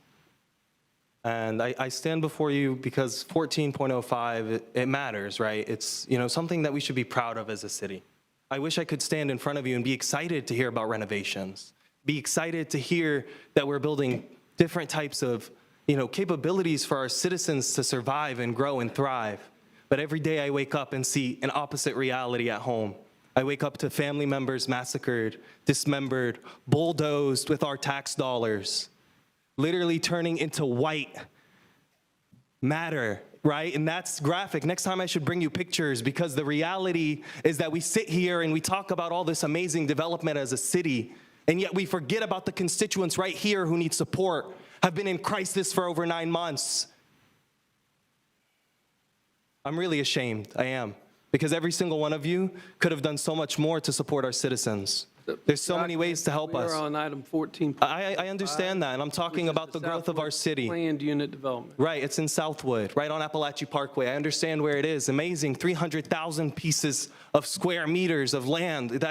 I should be excited, right? I should be stoked that you're doing this for us, John. Like, oh my God. But the reality, Mayor, is that you are not doing enough for your citizens. These little projects are not enough. It's distraction. I'm tired of distraction. When are you going to actually come to the table and talk to your constituents? When? Neither one of you, both of you. I've tried so many times in private to have a conversation, and yet we have to come to a public forum to just address you, to feel like I'm a person that you see instead of someone that you treat as a nuisance and ignore. Why do you do that, Mayor? Why don't you actually care for your citizens? Why is it okay that people are being murdered and you stay silent? No response. It's your time. It's my time, but you cut my time earlier, didn't you? You were getting off the subject matter. And now I'm still on the subject matter. You are addressing the Southwood planned unit development, is what you said. That's correct. I was addressing that. It's nice to know that you actually listen this time, because every time I speak to you, it feels like I'm talking to like a wall that doesn't even hear. Every time it's like my voice echoes in my own head, and not one person represents or understands the pain that I go through every day just to breathe, just to stand, just to go to work, just to be here. Because it's not like I had a free day. I came from work. Every time I come here, it's from work. It's not like I'm just enjoying and lollygagging, and it's like we have 30 seconds. I appreciate it. You don't need to tell me. The end of the day is that you have to do better. I don't understand what it's going to take for me to convince you that human life matters, and that when we're talking about developing our city, that we should be talking about how to actually develop our community, develop our citizens, ensure that they're actually educated, ensure that us as people feel represented instead of silenced time and time again, because this city is complicit in genocide. Thank you very much. Our next speaker, please. No additional speakers, Mayor. All right, colleagues. Move staff recommendation, option number 1. It's been properly moved by the Mayor Pro Tem, seconded by Commissioner Williams-Cox. Any further discussion? Seeing none. All those in favor of the motion signify by saying aye. Aye. All those opposed? Passes unanimously, 5-0. We're on item number 14.06. Madam Attorney. Thank you, Mr. Mayor. Item number 14.06 is the first and only public hearing on ordinance number 24-0-26. An ordinance of the City of Tallahassee, Florida, amending Section 10-413 of the Tallahassee Land Development Code concerning community services and facilities/institutional uses, providing for conflicts, severability, and an effective date. The recommended action is option 1, conduct the first and only public hearing and adopt ordinance number 24-0-26. No speakers. Okay, no speakers. Move staff recommendation, option number 1. Second. Mayor. It's been properly moved by the Mayor Pro Tem, seconded by Commissioner Williams-Cox. Any further discussion? Seeing none. All those in favor signify by saying aye. Aye. All those opposed? Passes unanimously, 5-0. Item number 14.07. Madam Attorney. Item number 14.07 is the first and only public hearing on ordinance number 24-0-17, an ordinance of the City of Tallahassee, Florida, amending Section 6 of the Charter of the City of Tallahassee to annex within the corporate area of the City of Tallahassee, Florida, upon adoption of said ordinance, property being situated in Leon County, Florida, in accordance with the voluntary annexation provisions of Section 171.044 Florida statutes, providing for severability, conflicts, and an effective date. The recommended action is option 1, conduct the first and only public hearing and adopt ordinance number 24-0-17. All right, do we have any public comment on this item? No, sir. Move option number 1 is recommended by staff. It's been properly moved by the Mayor Pro Tem. Is there a second? Second. All right, it's been moved and seconded. Any further comment? Seeing none. All those in favor signify by saying aye. Aye. All those opposed? Passes unanimously, 5-0. Item number 14.09. Madam Attorney. 8, excuse me, 14.08, I'm sorry. Got ahead of myself. Yes. Thank you. Thank you, Mr. Mayor. Item number 14.08 is the first and only public hearing on the adoption of the fiscal year 25 HUD Annual Action Plan. The recommended action is option 1, approve the strategic goals and activities outlined in the fiscal year 25 Annual Action Plan and authorize staff to reprogram unallocated funds as appropriate to meet goals and objectives. All right, do we have any public comment on this item? Have one speaker on the item, Mayor. Ahmad Daraldik. All right, your name and address for the record, please. Right.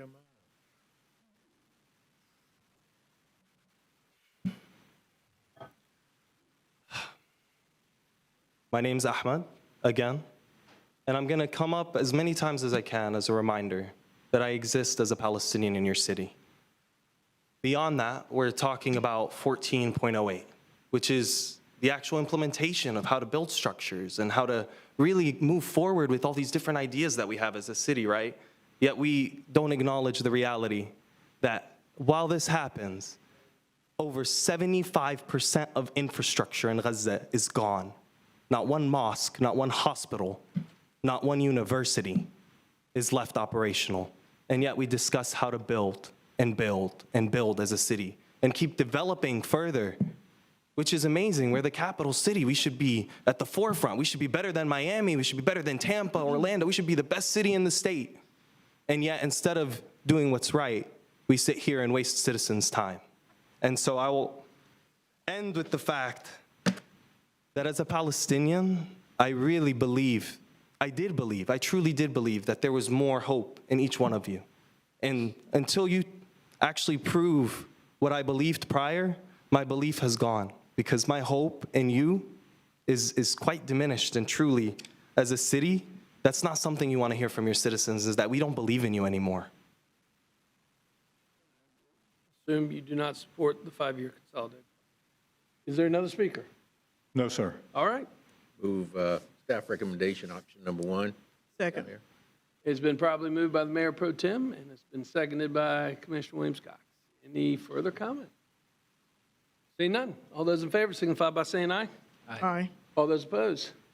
Passes unanimously, 5-0. We're on item number 14.09. Madam Attorney. Thank you, Mr. Mayor. Item number 14.09 is the first and only public hearing on ordinance number 24-0-25, an ordinance of the City of Tallahassee, Florida, providing for a referendum election to be held on November 5, 2024, for the purpose of determining whether the city charter should be amended regarding the role of the Inspector General, amending sections 32, 33, and 34 of the Charter of the City of Tallahassee, providing for conflict, providing for severability, and providing an effective date.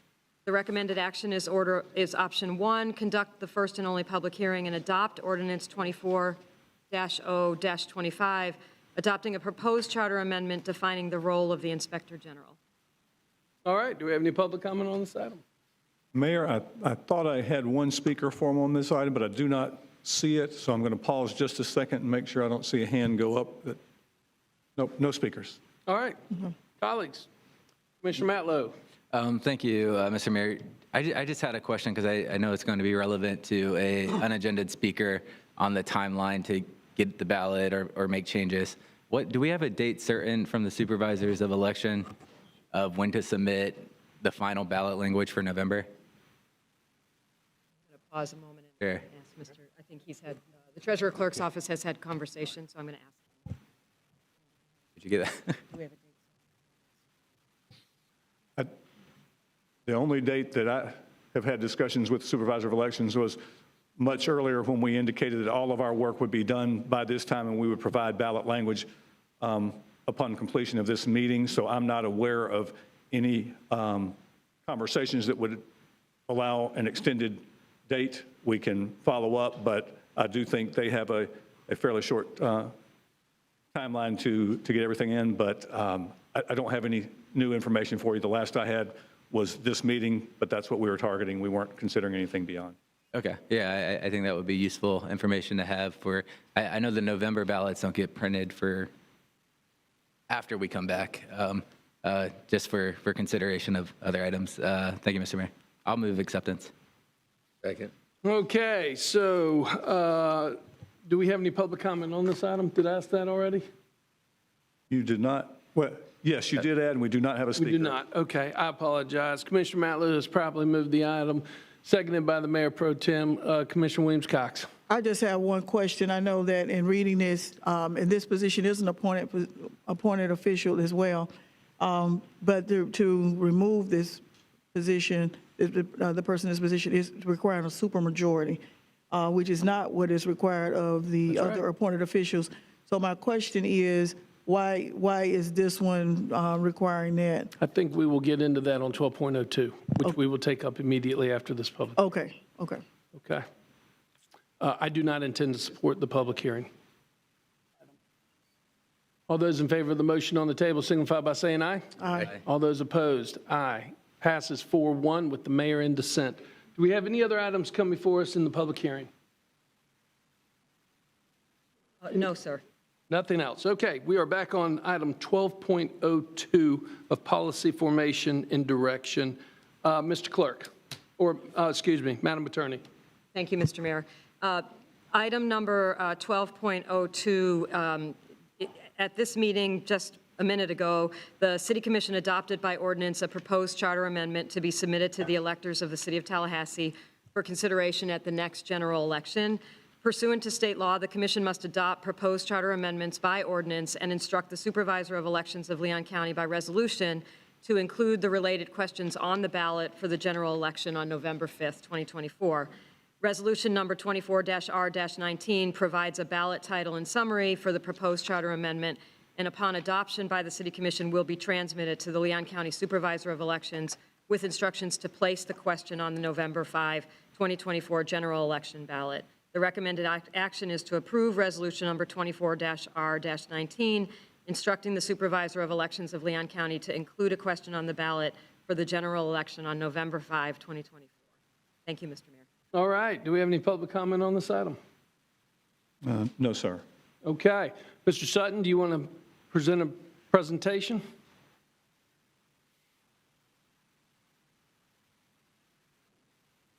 No, sir, I do not have any presentation, but I'm here to answer any questions that may come up. It's a major issue. Do you want to provide comment? Well, yes, sir. This is part of our efforts to address the recommendations from the Charter Review Committee regarding the addition of whistleblower authority to the Ethics Board. The decision of the commission at that time was to invest additional independence with the Inspector General and move the Inspector General to the city charter, replacing the city auditor. Measures that would further increase the independence of the Inspector General would be removal for cause, supermajority vote, minimum funding levels, and other things that would then allow the Inspector General to receive complaints regarding the elected officials and bring whistleblower protections, if warranted, to complainants that may have complaints against the city commissioners, as well as any other individuals in the city. Okay. Thank you. Just hang tight just in case we do have any questions. Yes, sir. I'm going to start off the conversation. I do not support this. I am not going to support this. I'm going to vote against this. And for clarification, this needs a supermajority to pass? No. Simple majority to pass? Simple majority. For the Doesn't- resolution? The resolution? Yes, sir. Just a Okay. simple- Simple majority to pass. You know, Dennis, I consider you a good friend, and I love working with you, and this has nothing to do with you personally. This has everything to do with the office itself. Yes, sir. And it has more to do with the legacy of the office well after I'm mayor and well after you are Inspector General Audit. But I got to tell you, I'm not happy with the way how this was drafted, and I think it warrants further conversation, and it's not quite ready for the ballot. When we look at the title and the question that's being presented, the question is, the charter amendment to define the role of the Inspector General. Question, shall the charter of the City of Tallahassee be amended to define the role of the Inspector General by the charter rather than by the ordinance? which I think is a pretty innocuous question, and it is a good question to have. And we should define the Inspector General's office within the charter, even though it is defined right now within local ordinance, and the auditor position is defined within the charter. Here are my concerns. When you get into the actual ordinance itself and you start reading down of what we're doing, first and foremost, we are completely striking the title of city auditor out of the charter. You are changing fundamentally this office from an inspector general auditor to just an inspector general. Now, I do realize that you reference down in the body of the amendment that there will be auditing functions. I get that. But by the fact, first and foremost, that we are removing the title of city auditor, period, I don't feel comfortable with. I mean, we need a city auditor. That is an important function. I know we're going to have the auditing board. I know they're going to advise us still. And I know it's going to be a function. My concern is that it's going from a primary function to a secondary function as well. As we keep scrolling down through and we look at the language, I am extremely concerned that the Office of Inspector General is completely separating itself from the other three appointed officials. And I am one to believe, colleagues, that we do it all together or we don't do it at all. To have three appointed officials be appointed at will and have one that has certain parameters that put in place. To have three public officials, and by the way, I'm not looking for answers, I'm just stating my case. To have three public appointed officials hired and fired on a 3-2 and have one hired and fired on a supermajority, I don't like the separation. I think all four should be the same. Unfortunately, that's not the language that's included. The language that's included only deals with your office in particular. And quite frankly, I don't think the title and the question that we are proposing truly fits the description of what is being proposed to do. We are not just codifying the language of an inspector general into the charter.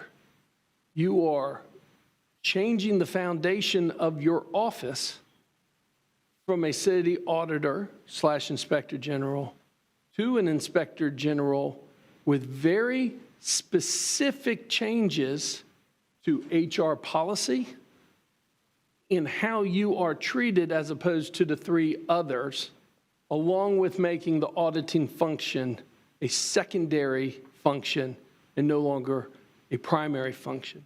And finally, I'll close and I'll open it up for other discussion. I do have serious concerns with the fact that this never went through the process. This was not addressed by the Charter Review Commission at all. There was no discussion about this. There's been no citizen input on this. There has been nothing except for when it was brought up at the last meeting, and now it's before us today. And you're asking us to put this on the ballot, and I don't think it's been properly vetted. And because of the fact that there's been absolutely no citizen input, there has been absolutely nothing except for at the very last minute it was brought before us, and it's now going to a vote to be put on. And it's the fundamental changes to the office, fundamental changes to the hiring and firing practices of this office as different to the others, and to the fact that we haven't really had a conversation about this. I can't support this. Okay? If it does not pass tonight and there's an opportunity to continue the discussion, I look forward to it. And in the future, I might support it, along with some other changes to the other appointments. But I'm going to stand my ground pretty hard tonight, and I'm not going to support it. And quite frankly, I couldn't support it on the ballot either, and won't be in a position to advocate for it as well. All right, with that, we'll open it up. Commissioner Porter for comment. Thank you, Mr. Mayor. Respectfully, I just disagree. I think this is, and I think it's unfair to make it seem as if this is something that's been, advocated by Mr. Sutton. This is something that we have discussed. There's been the opportunity for public input over the course of several months. This is a best practice in this field across the country. The reason that there's a higher threshold for the termination of the Inspector General, if this whistleblower authority is extended to his office, is so that because there's the possibility that investigations will take place. It's a completely different relationship. It does change the relationship between that office and the commission, and that's why that sets it apart, and that's why there's that higher threshold. And there are, I believe, and correct me if I'm wrong, Mr. Sutton, is that the case, and I would support it even if it is, but is that the case only if it's the contract, before your contract has been renewed? So for example, you're all on a contract, and we can choose not to extend your contract. Choosing not, would it require a supermajority to choose to not extend your contract? Yeah. No, it would not. No, so this is just in specific circumstances, not if we choose simply not to extend the contract. So I think I might support it either way, but I think that gives us even more reason to support it. So I feel comfortable moving forward today. I think this does cover a hole that there has been in accountability. The commission needs to be accountable. Our staff need to be accountable, and this brings us closer to that kind of accountability, and this gives the office what they need in order to give the public that reassurance. So I feel comfortable supporting it, and I hope my colleagues will as well. Thank you. Just a second. Madam Attorney? The question that you're asking is whether the charter amendment as written indicates that a supermajority is required to extend the contract? I don't think it does. It does not. That was mine. It says the Inspector General shall serve a term of 5 years. 6 months prior to the end of the term, the City Commission shall determine whether to renew the contract. If no action is taken by the City Commission 30 days prior to the end of the term, the Inspector General shall automatically be reappointed. Well, that's considered a unanimous reappointment, so that would cross the threshold of a supermajority. Madam It Attorney. doesn't appear to be put to a vote. No, it's not. Well, again, there seems to be some question in my mind. Fair enough. Mayor Pro Tem and then Commissioner Matlow. Thank you, Mr. Mayor. Dennis, could you address the issue of the audit function and how that will be carried out if this is passed? Yes, sir. There would be no change in the actual authority, function, operation, role, responsibilities of the Inspector General from where it stands right now. Okay. It would remain the same. And just in general practices, in an Inspector General's office, the function of the office really kind of flows from who the Inspector General is, the way that the office operates. So, for example, I come from an auditing background. When an issue comes to me, my first thought is, how do we address that through an audit? Someone that may come through an investigative background, when an issue comes to them, they may immediately think, oh, let's do an investigation to investigate this issue rather than audit the issue. It flows from the role or the background that auditor or Inspector General may come from. It is kind of how the flavor of the office seems to be. So there would be around the country. There would be no neglect of the audit function. No, sir. It would still No, be sir. carried out. At this point in the Inspector General's office, there's one investigator and there are 8 auditors. Okay. And so it's very much an audit-heavy office compared to other Inspector Generals around the country. Many Inspector General offices do focus mostly on the investigative function. And there's even some Inspector General offices that are almost exclusively investigations rather than audits. Our office, as we have it now, is almost exclusively audits. And I do not anticipate that changing in the future. Right. Well, Mr. Mayor, I feel a lot more comfortable with this, with that explanation and the fact that the commission, when the contract is up for renewal, can decide not to renew the contract on a simple majority. That makes me feel a lot more comfortable about where we're going with this proposed amendment. Would you like to make a motion? I would make the motion that we approve staff recommendation, option number 1. Okay, motion's been made by the Mayor Pro Tem for approval, seconded by Commissioner Porter. Okay, Commissioner Matlow, you had your hand up. Thank you, Mr. Mayor. The name of the office doesn't matter to me as much, whether you call it an auditor or an inspector general. It's the job that is set forth to get done. I think moving this forward goes a long way to improve the public trust, work with our community, to just show them that we're doing the right thing. I disagree on the timeline aspect of it. I think back in October of 2023, these topics were raised when we first established a charter review committee. It wasn't specifically one we told them to review, but they did have the opportunity to review other items, including single-member districts, the whistleblower protections, which I think they did move forward. So we discussed this at our April 10th meeting. We asked the auditor, inspector general, and the ethics board member to come give us an update on the proposals. That was on April 24th. And then we initiated the public hearing process, which required an introduction of ordinance with notification to the public about what we were doing. And we conducted a public hearing today with a second notification to the public about what we were doing. So the public has been very aware of the process at the table, and at no point have we heard any opposition from the public to this. So I support the motion on the table. All right, now I can see that the motion is going to pass. Go ahead, Commissioner Williams-Cox. Thank you. I'm going to go back to my original question that I asked when we were in the public hearing. The Inspector General may only be removed upon the affirmative vote of a 2/3 majority of the City Commission. And I, too, asked questions about why that here and not for the other appointed officials as well. And you. Yes, ma'am. The purpose of that goes in conjunction with the provision for removal for cause.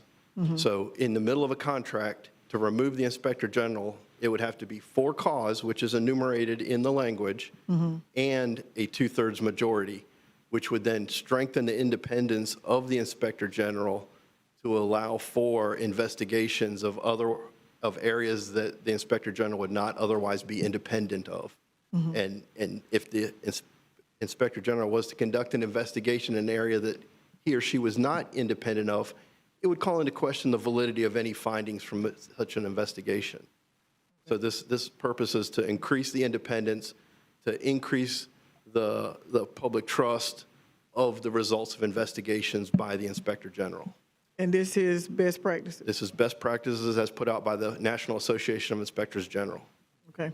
My other question was that you said that the auditing function of the Inspector General's office will go as the Inspector General. So if in the future we have someone who's an Inspector General who is not an auditor, what can we expect?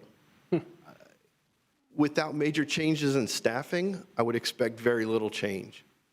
If of course, as an appointed official, there's the authority to hire and fire, but if you have a staff of auditors, they're going to do audits. If you have a staff of investigators, you're going to do investigations.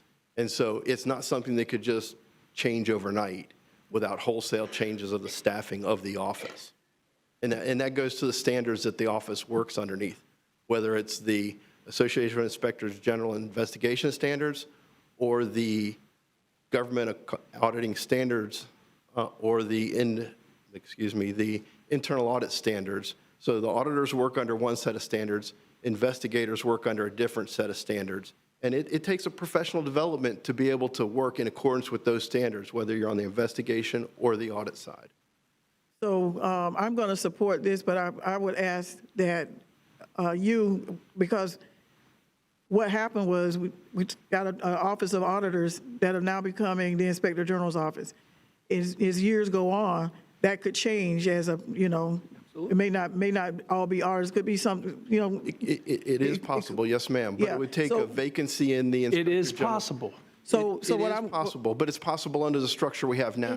So what I'm asking, what I'm going to ask Dennis is that you, since you're going to be the first, you put some provisions in place in your inner office, however you do it, Yes, to ma'am. make sure that we don't lose that auditing function as time goes on. Now, if the charter review regarding when the charter is reviewed again passes, it will be 10 years before this will be looked at again. I believe it's 8 to 10 years, one of them. Yeah, it's 10. I'm sorry. Okay, so it's 10. So all I'm saying is making sure that when we get there, you've done everything you could to make sure we kept that auditing function and kept that balance. Yes, ma'am. Okay. But even under the structure that we have right now, we could make that same change, and it could be a 100% investigation and only one auditor, and we don't change anything with the language. If this never goes forward to consideration at the ballot, that will transition to an investigation-heavy office could still happen. Well, Dennis, and couldn't that be addressed on point, Commissioner, if you would, couldn't that be addressed in who the commission decides to hire? Absolutely. I That's mean, exactly where it would flow from. We're still in the process in determining who we hire and what we expect of that office, Yes, sir. or what they would expect in the future if we're not here. And I'm just trying to get us to a level of comfort Yes, sir. Yes, ma'am. because we've never done this before. And it won't change anything with the office. It will just change how it is. It won't change anything in the function and operation of the office, except for the increase in independence. The ratio of audit to investigation will not change. Okay. And this is not self-serving. I just know that this office, and attempts have been made to use this office as a weapon. And I don't want us to go forward in that vein, because that's not fair to you. It's not fair to your staff. Put you in an awkward position. So I just want to make sure that that is clear, that that's not what we're trying to do here. I'm trying to prevent that from happening. Yes, ma'am. That is one of the benefits of the increased independence, is to give the Inspector General the ability to resist those type of political pressures. Okay. All right. Thank you. Commissioner Porter, you had your hand up? Oh, I'm good, thank you. Okay. I know I'm going to be on the short end of this vote, and it'll be a 4-1 vote, but I'm standing firm. And actually, I will close my remarks with how I opened my remarks. And actually, you have helped me strengthen my position. I told you, Dennis, we're good friends. Sometimes you have to look at your friends and say no. And I told you from the beginning, this is not about you. There is no doubt in my mind that you will conduct yourself as you have and run your office as you have. It's the future of the office after you. Yes, sir. And you also confirmed that, these changes what I am saying can happen. The audit function can disappear. And that is a serious issue. I also think that when we first addressed this, we have been talking about whistleblower status, and we do need to codify it. But this is completely different. And so, respectfully, I'm not in favor. All those in favor of the motion on the table signify by saying aye. Aye. All those opposed, aye. Passes 4-1 with the mayor in dissent. Okay, do we have any other business to come before the city commission this evening? No, sir. All right, we are on unagended speakers. Mr. Clerk, how many unagended speakers do we have this evening? Right at 20, Mayor. All right, let's go ahead and start our unagended speakers, please. All right, thank you, Mayor. Our first speaker is John Sims. As he approaches, same time rules as with our other. Mr. Sims, if you don't mind, could I take a second? I'm going to ask Vice President of Student Affairs, Amy Heck, to please come and kind of open us up, if you don't mind, before Mr. Sims has the opportunity to speak. But first, let me tell you, we appreciate you being here, sir. Thank you. We appreciate you being here. Would you provide a bit of an introduction, Dr. Heck?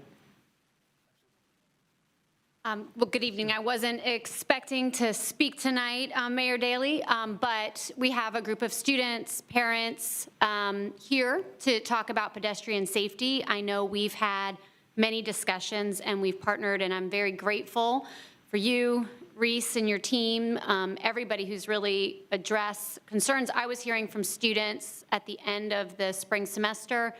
The Sims family is here tonight, and they're going to share about their lovely daughter, Ellie. And I'm just grateful for all the students and the parents that are willing to come here and help make Tallahassee and Florida State safer. Mr. Sims, Ms. Sims, again, we appreciate you being here. And Mr. Sims, as I said earlier, I cannot imagine what you're going through. Thank you, I appreciate that. Hello, my name is John Sims. This is Kristen, my wife. Son Ian's over here as well. You could pull the microphone just a little closer. Sure. So my name is John Sims. This is my wife, Kristen, and our son Ian is with us as well. We're residents in Franklin, Tennessee. We're here on behalf of our daughter, Elizabeth Marie, Ellie, who was tragically killed April 29th. I want to start off by saying thank you to this commission, Mayor Daley, to President McCullough, and to all that have been involved in coming up with in creating the traffic mitigation plan. Your quick, decisive action will in every way provide a safer egress for the students of Florida State campus who live in the College Town area traveling to and from campus. So thank you. I also want to take a quick minute to say thank you to the Tallahassee Police Department, to the campus police, to the victim advocates of both Tallahassee Police Department and the State's Attorney General's office and the State's Attorney General's office. Their professionalism, support through this unimaginable time is truly gratifying, and we truly thank you. I feel strongly that the common sense measures you have proposed in your traffic mitigation plan would have protected Ellie. I feel strongly that they would.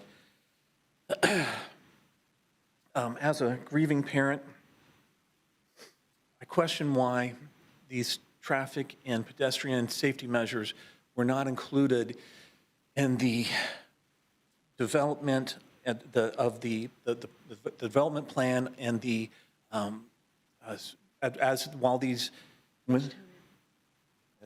the development plan of when these high-density apartment units were proposed and planned and being built, why these traffic measures weren't included at that point in time.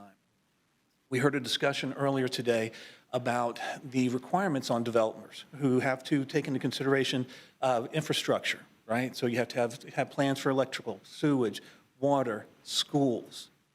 This type of commercial development in this particular area where you're going to have that much increased foot traffic, this is something that should have been considered beforehand.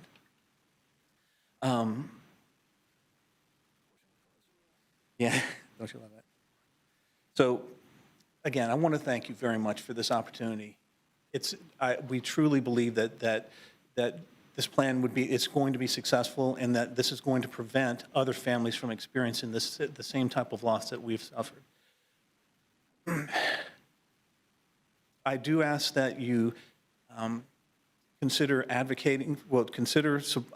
honoring our daughter by passing an ordinance that requires this type of consideration, talking about the traffic and pedestrian safety, to be included in these type of developments, and that they should be implemented on day one of these developments opening. We would love to have you help us advocate with the state legislature to make sure that a law is passed in the state to, I see I've gone over, that a law is passed in the state that requires this type of forethought in developing these types of areas. Lastly, I just want to say, I wish you could have met her. She was awesome. The person on the inside, so much more than what you saw on the outside.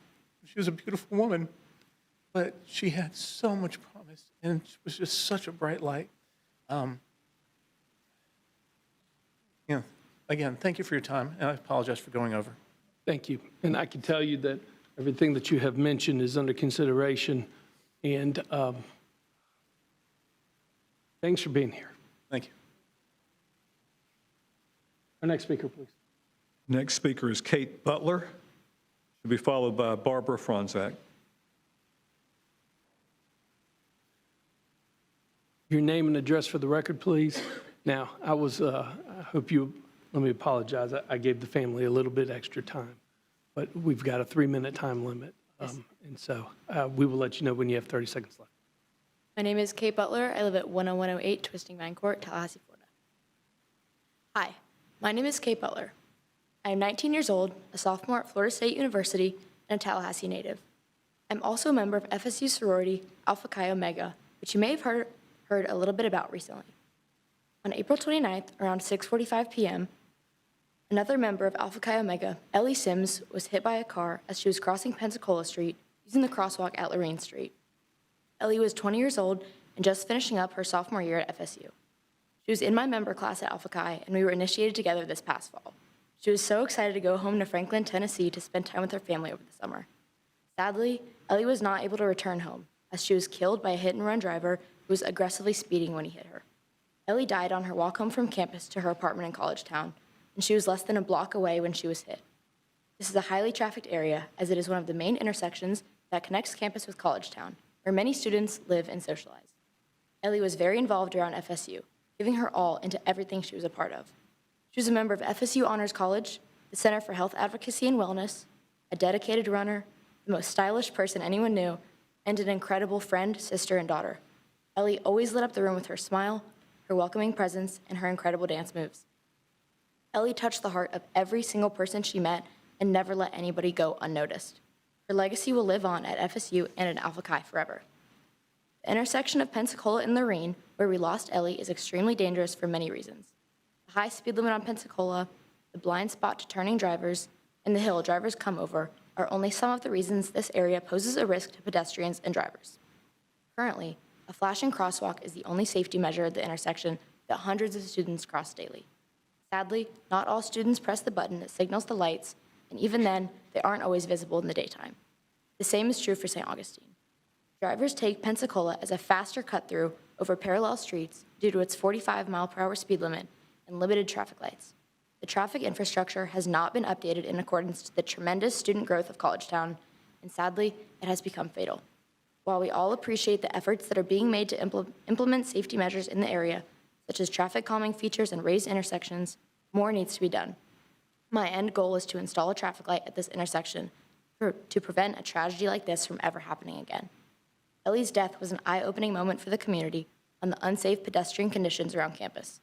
Let us do something in her honor and protect the streets and students. No parent, sibling, family member, or friend should ever have to lose somebody they loved, especially not because of something as fixable as unsafe roads. I urge you all to consider our beautiful Ellie when making decisions on traffic safety measures. Ellie didn't need to You have die, about 15 seconds. and we would all be better off if she was still here with us. Thank you for your time, and always remember that love is Ellie. Thank you. Our next speaker, please. Next speaker is Barbara Franzak, followed by Gabriela Prado. And give it to the sergeant right there.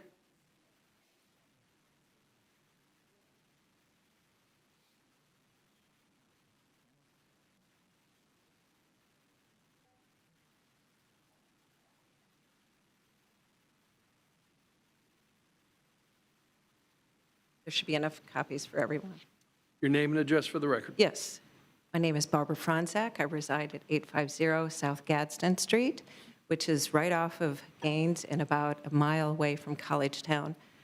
Give you a little background. I just relocated a year ago from Portland, Oregon, and I have 2 children at Florida State.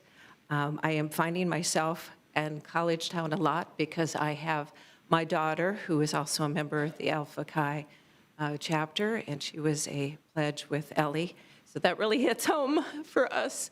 And she lived last year in Azalea, which is a dorm right there on Jefferson and Lorraine. It's very near the accident. And she's now living in Traditions, that's 1 block over on Woodward and Jefferson. And next fall, she will be living on Gaines Street in Stadium Center. She will be taking Lorraine at least 2 or 3 times a day. I have a son who just graduated that's going on to law school at Florida State. He currently lives on St. Augustine, right down the street from the intersection of where the death occurred. am there every day, either visiting my children, grocery shopping. I have simply refused to go on that Lorraine Street, and my kids know that. So I take side streets now. It's always been my purpose to advocate for my children. I think every parent wants your child safe and not to live a nightmare like The Sims do. So I've done this before. I've been in front of commissioners. I've worked as a resident with cities, with universities. I did that in Coral Gables with the University of Miami. We rerouted traffic. We reduced the number of traffic signals.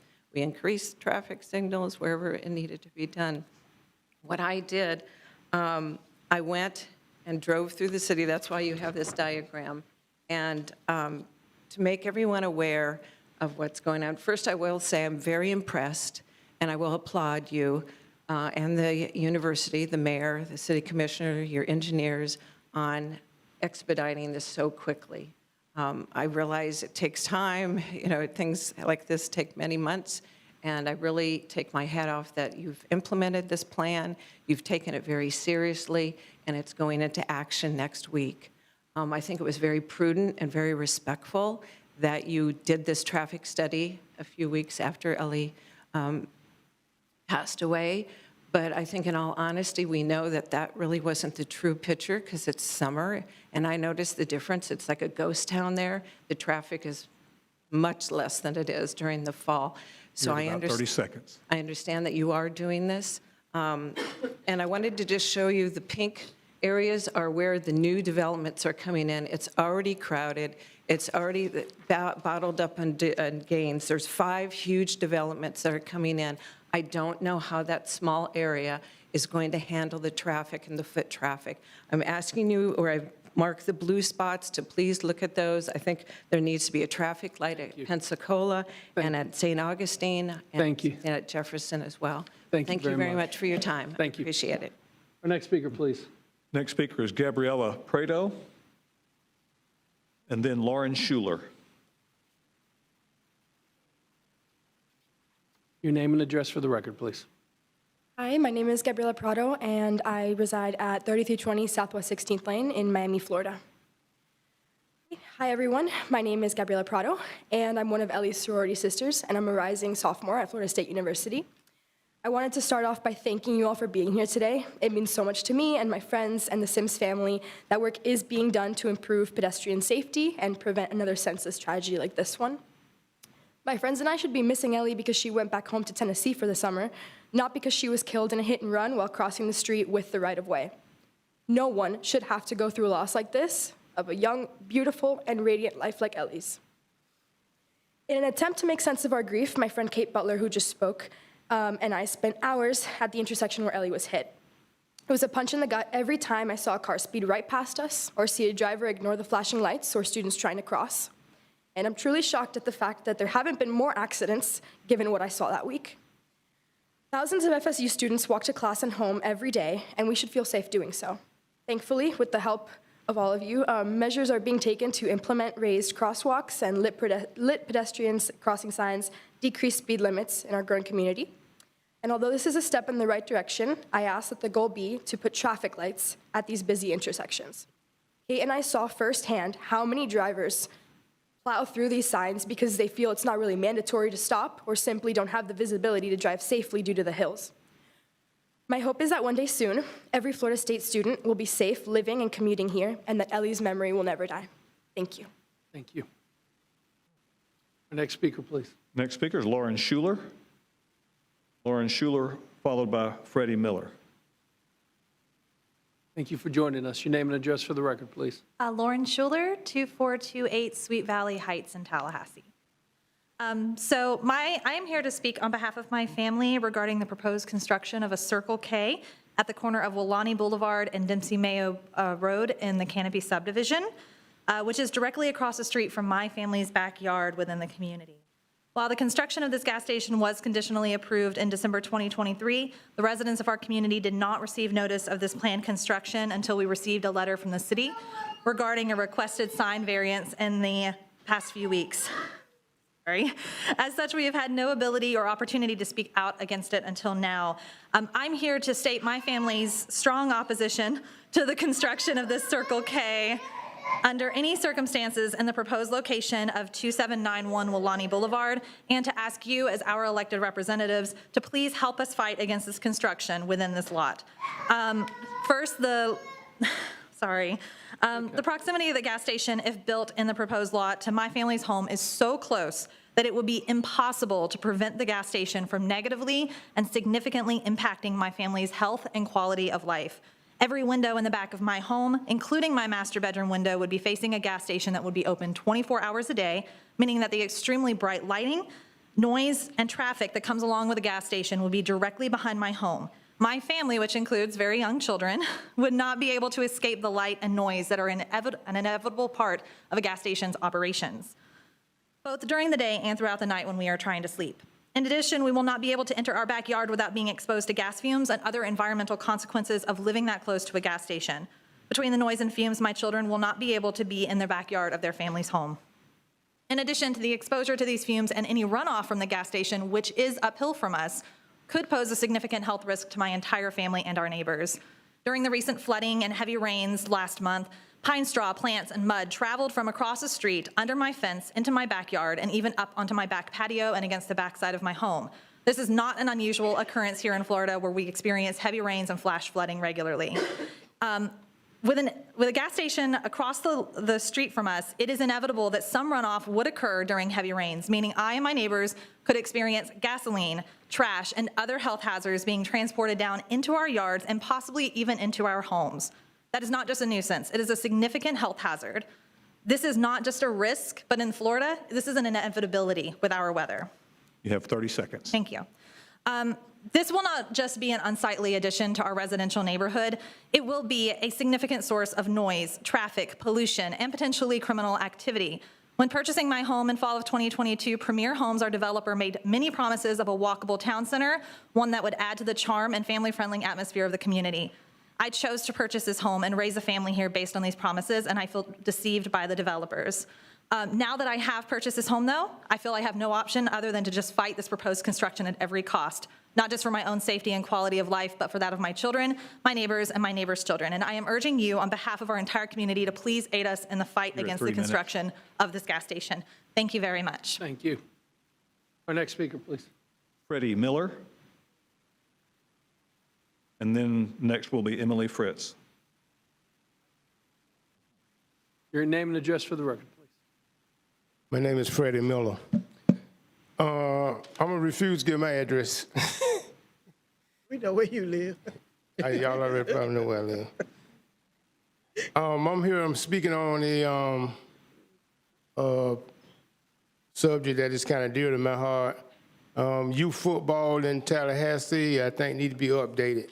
Just to give a little background on me, I was a member of the PBC YFL Football League for over 20 years, where I served on the board, and also USA Football, which is a national organization that advocates for youth football, also high school, that has been endowed by the National Football League and the Olympics. So what I'm speaking on right now is about safety of our youth, some of our most precious items that we have here.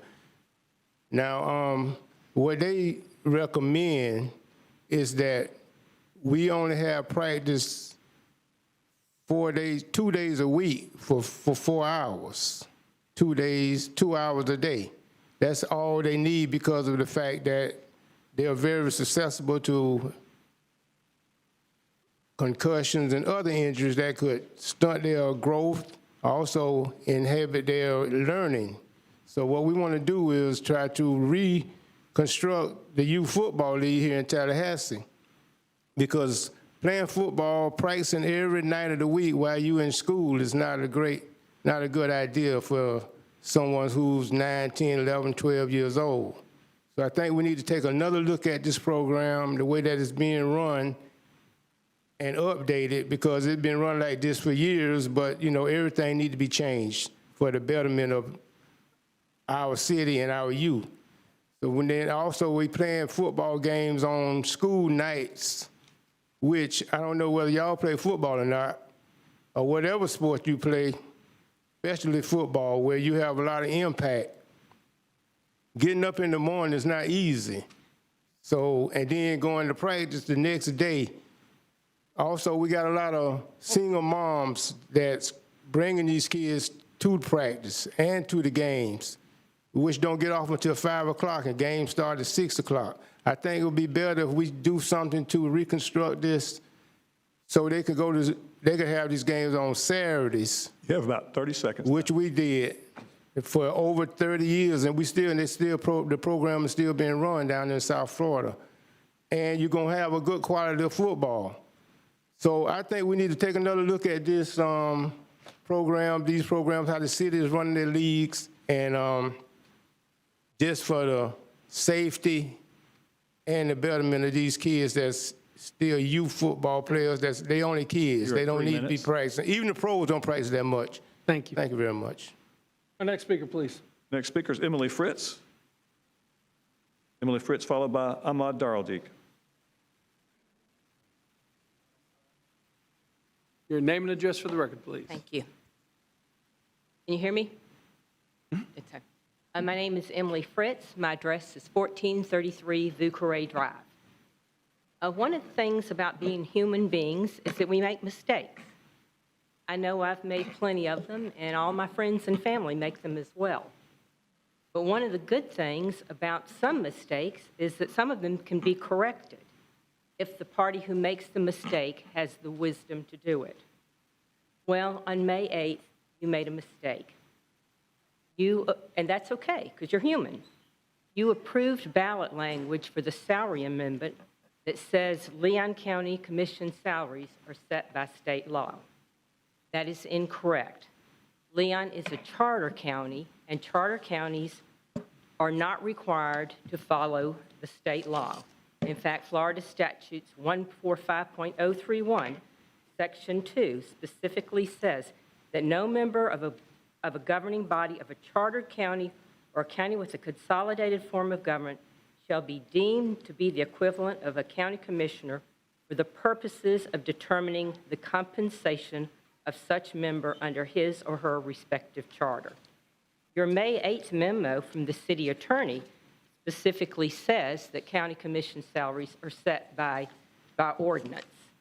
It goes on to say that in the county's ordinance, they replicate the state law, but there's a big difference between replicating a state law within an ordinance versus being legally bound by a state law. So simply put, Leon County Commission salaries are not set by state law. And fixing this is easy. All you have to do is delete 4 little words, and you won't even change the intent of the ballot language. I know time is tight. I did call the supervisor of elections about charter amendments before y'all voted on May 8th. I asked them what the deadline was for your charter amendments, and they said, well, we don't really have one, but the city said they'd get them to us pretty soon. So I believe you do have time to correct this. You have meetings in July, so you can vote on this in July, and you can fix this. That will eliminate any potential legal challenges to it, and it will eliminate one of the controversies over it. So thank you for your time, and please make the correction. Thank you. Thank you. Our next speaker, please. Next speaker is Ahmad Daraldik, followed by Taylor Jones. Great. Name and address for the record, please.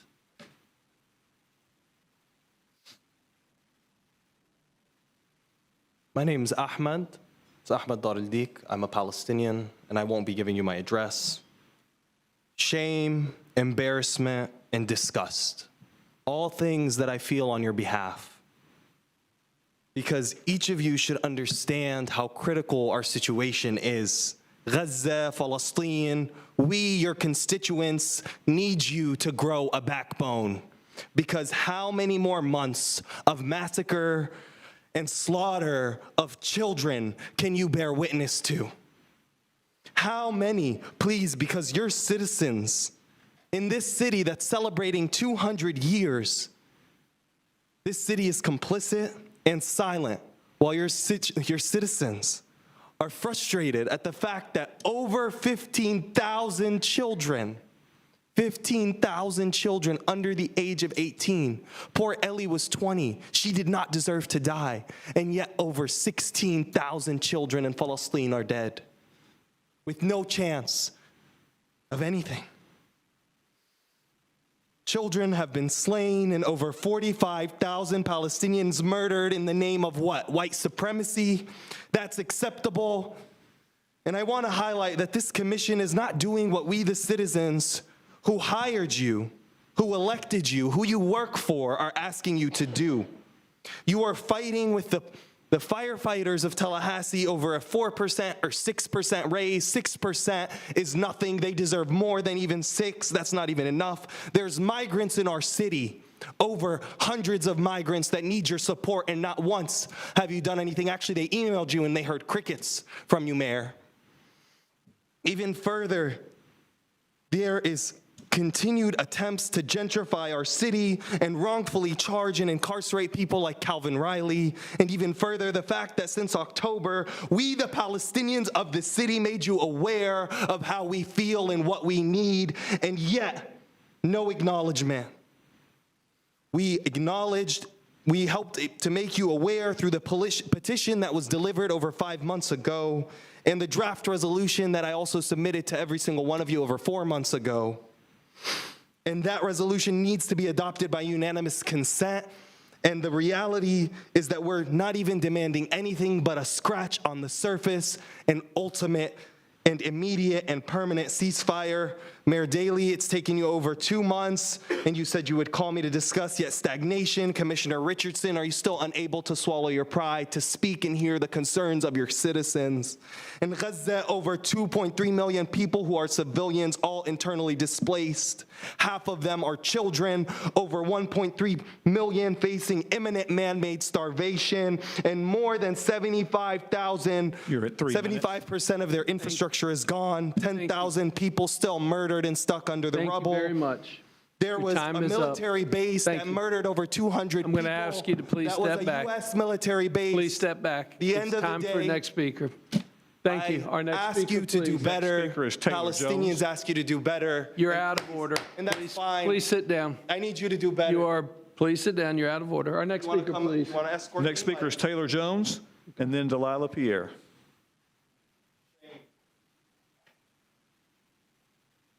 Our next speaker. Taylor Jones? If not present, then Delilah Pierre. Okay.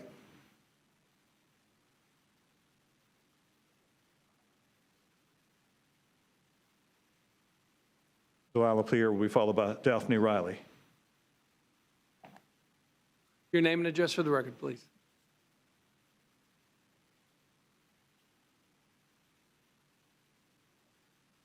Hi, my name's Delilah. I'm the president of the Tallahassee Community Action Committee. My address is exempt.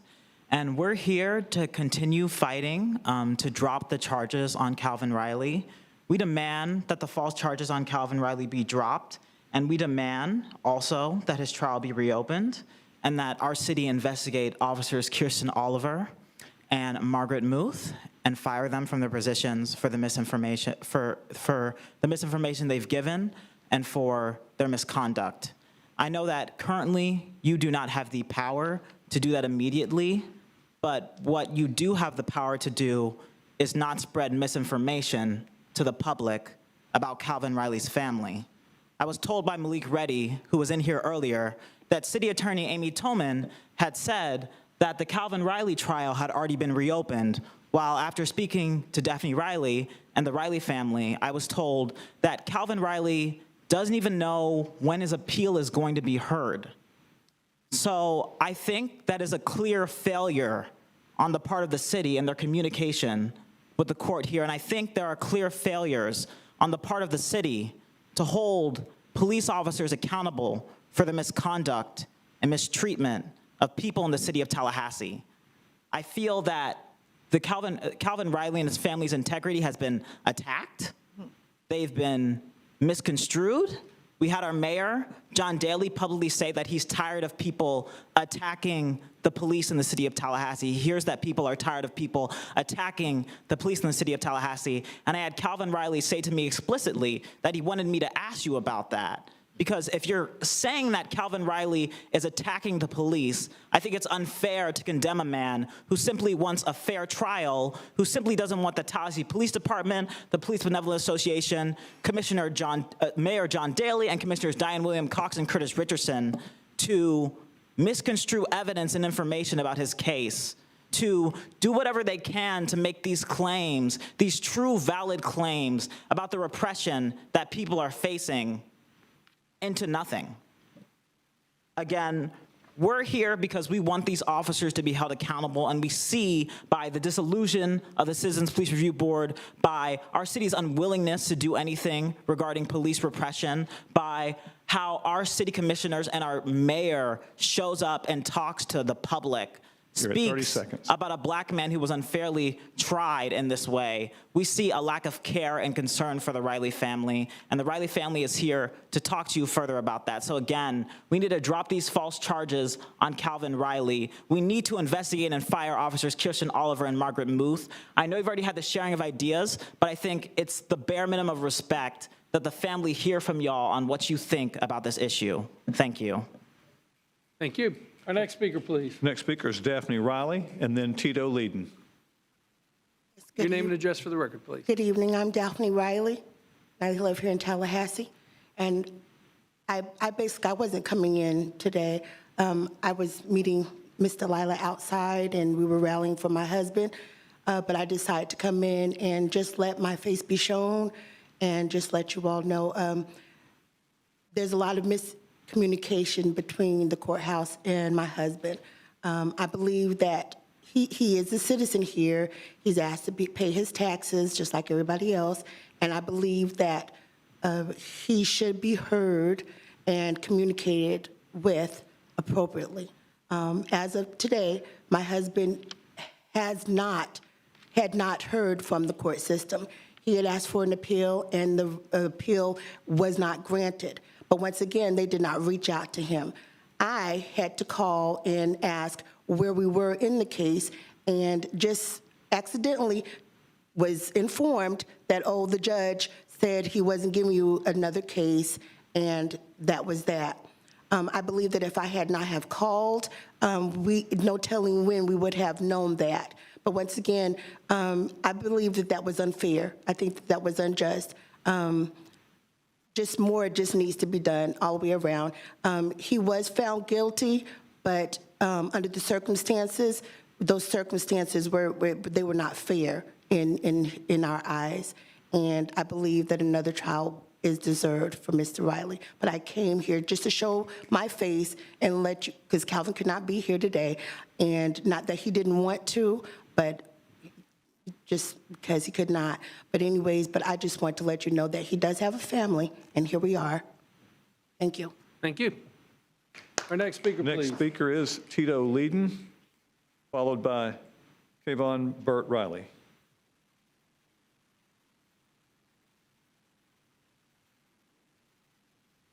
Your name and address for the record, please.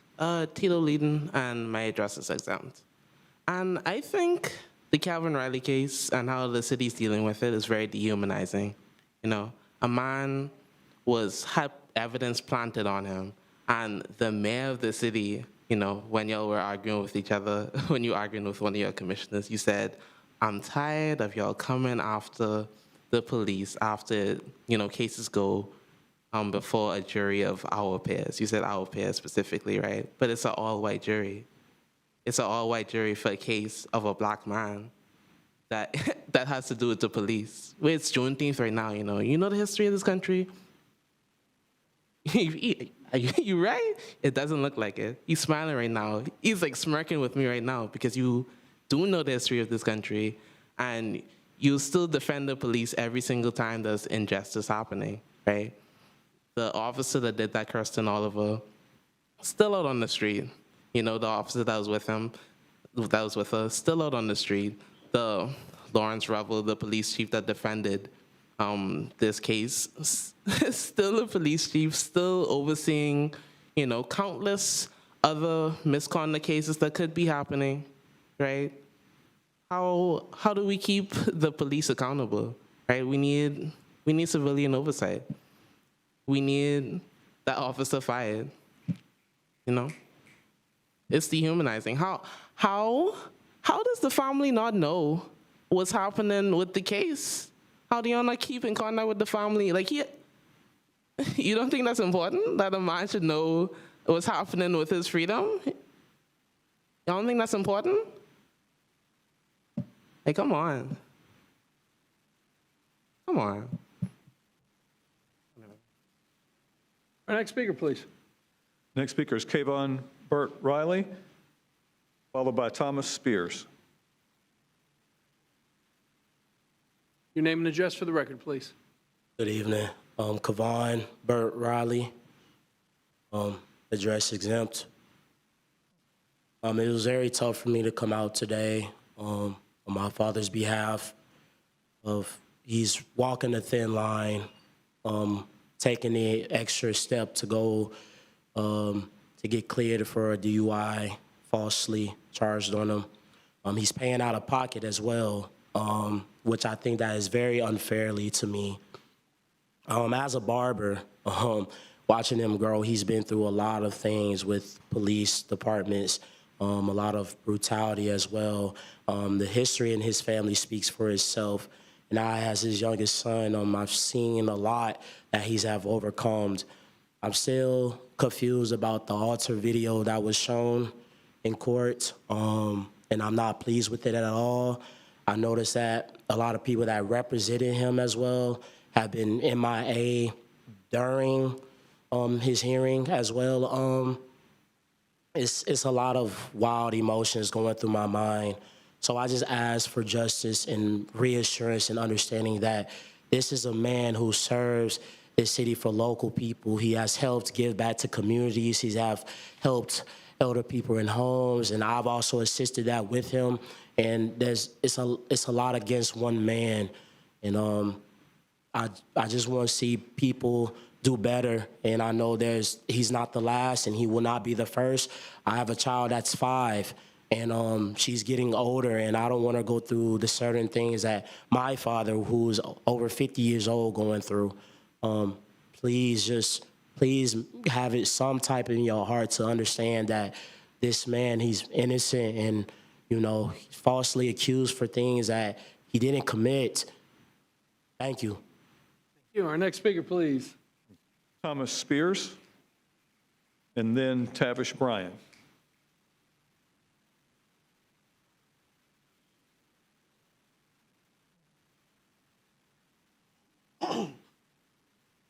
Your name and address for the record, please. My name is Thomas Spears. I'm living 32303. First thing, what happened to Ellie Sims was a tragedy, and I think there should be more that should be done. If anything, I think Florida State should become a car-free campus. I think there's no reason not to do that, especially considering what the parents said of how many new buildings are going up, and they're absolutely right about how much foot traffic there's going to be. Not only just the campus, even if those are just off campus, make those areas car-free also. I think that's an important thing to do to prevent things like this from happening. So that's the first thing I wanted to say. Second thing, the evidence against Calvin Riley is honestly just so flimsy and incomplete that I simply can't understand how anyone could have found him guilty. We have the word of 2 cops, one of whom couldn't quite smell the alcohol in a cup, and the other one comes up and not only can smell the alcohol, but can also smell marijuana. Very coincidental. This is a white cop and a black man that got pulled over and can smell marijuana. That's weird. And then the marijuana just kind of disappears after that in the whole process. Funny how that works. And all of the body cam footage, we can't see the accusation of speeding. We don't see that happening on the body cam provided. When she reaches in, that was Kirsten Oliver, reaches in and turns on his headlights. From what I recall, I could be wrong, but from what I recall in that body cam footage, you can't quite see the headlights come on. We don't know if they were actually already on. We don't know. And then what we do absolutely know is that she reached in, grabbed a bottle, and cracked it open. It was a sealed bottle. Sealed bottles can be in cars. We know that. You can't get it home unless you have it in your car. She cracks it open, pours it out, and throws it back in the car. All these things are simply plain and evident.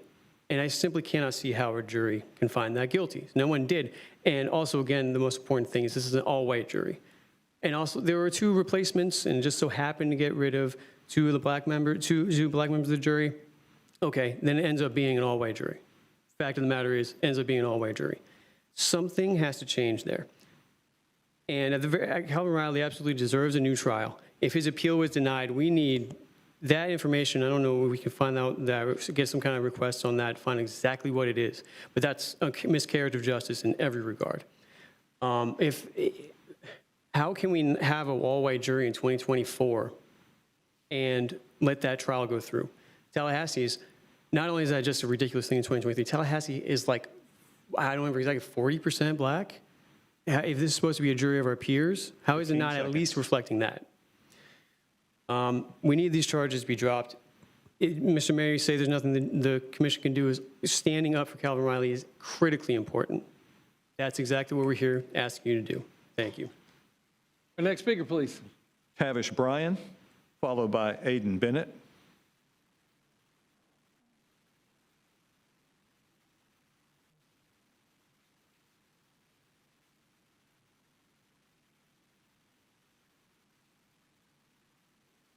Your name and address for the record, please. Tavish Bryan, my address will be exempt. Calvin Riley did not have a fair trial. The Big Bend Police Benevolent Association threatened our Tallahassee with legal action over the release of Officer Oliver's body camera footage. They claimed this was to prevent further jury tampering, yet they see no issue with the only black members of the jury being removed on the first day of Calvin's trial. How is an all-white jury deciding the fate of a black man a fair trial by his peers? Mayor Daley, you repeatedly claim this is a case that has gone before a jury of our peers. Is it naivety or cruelty which prevents you from seeing the injustice clearly dealt to Calvin Riley? Oliver's body camera footage clearly shows her opening a bottle of liquor, pouring out its contents, tossing that bottle back into the vehicle, going on to claim this bottle as evidence of intoxication, all while playing off her actions as an interpretation of TPD policy regarding liquid evidence, and then admitting her own misconduct under oath during the trial. The all-white jury goes on to see no issue with the actions of Officer Oliver that night. This is so clearly an unfair trial. And you see this as fair? Unworthy of further review or scrutiny? The calls for appeal and citizen overview of Calvin Riley's case are not attacks on the police department. They are legitimate calls for justice for Calvin Riley. When we have crooked cops in our streets, like Officer Oliver and Margaret Muth, they need to be held accountable for their unlawful actions and fired. Calvin Riley's case is precisely why we need a citizen police review board. When our elected officials are harassed for speaking up, and our mayor fails to see injustice right before his eyes, the community will speak up when our elected officials won't. Civilian overview of police action is a tool for justice and accountability. We cannot rely on police to review their own actions. Bailey, you claim people are tired of attacks on the police, but the only thing people are tired of is being harassed, mistreated, beaten, and killed by the police. Check yourself before you put words in your own community's mouth. Justice for Calvin Riley, drop the false charges now, fire Kirsten Oliver, fire Margaret Muth, and CPRB now. Next speaker, please, is Aiden Bennett, who will be followed by Catherine Kurzweil. Name and address for the record, please. My name is Aiden Bennett, address exempt. Why is Mayor John Daley, why is the Tallahassee Police Department, why is the City of Tallahassee so scared of the truth about this case? Why are they scared about the correct due process? Why are they scared of a Citizens Police Review Board? These politicians and these police will claim that they support the citizens of this community, and I'm sure that they will make empty statements and false promises when they are up for re-election. But as soon as they are forced to choose between the oppressive Tallahassee Police Department and the citizens of this city, it is clear that they will always make the same decision, regardless of the facts of the situation, regardless of the fact that body camera footage exists of Officer Kirsten Oliver planting evidence, regardless of the fact that she both lied under oath and admitted to her crime, and regardless of the fact that Calvin Riley's family and Tallahassee citizens are here today to demand the charges are dropped. The city has the opportunity to do what's right for Calvin Riley, and if they can't and if they won't, it should be left up to the citizens. Drop the charges. Free Calvin Riley. Our next speaker, please. Catherine Kurzweil. And then next will be Kevin Ogle.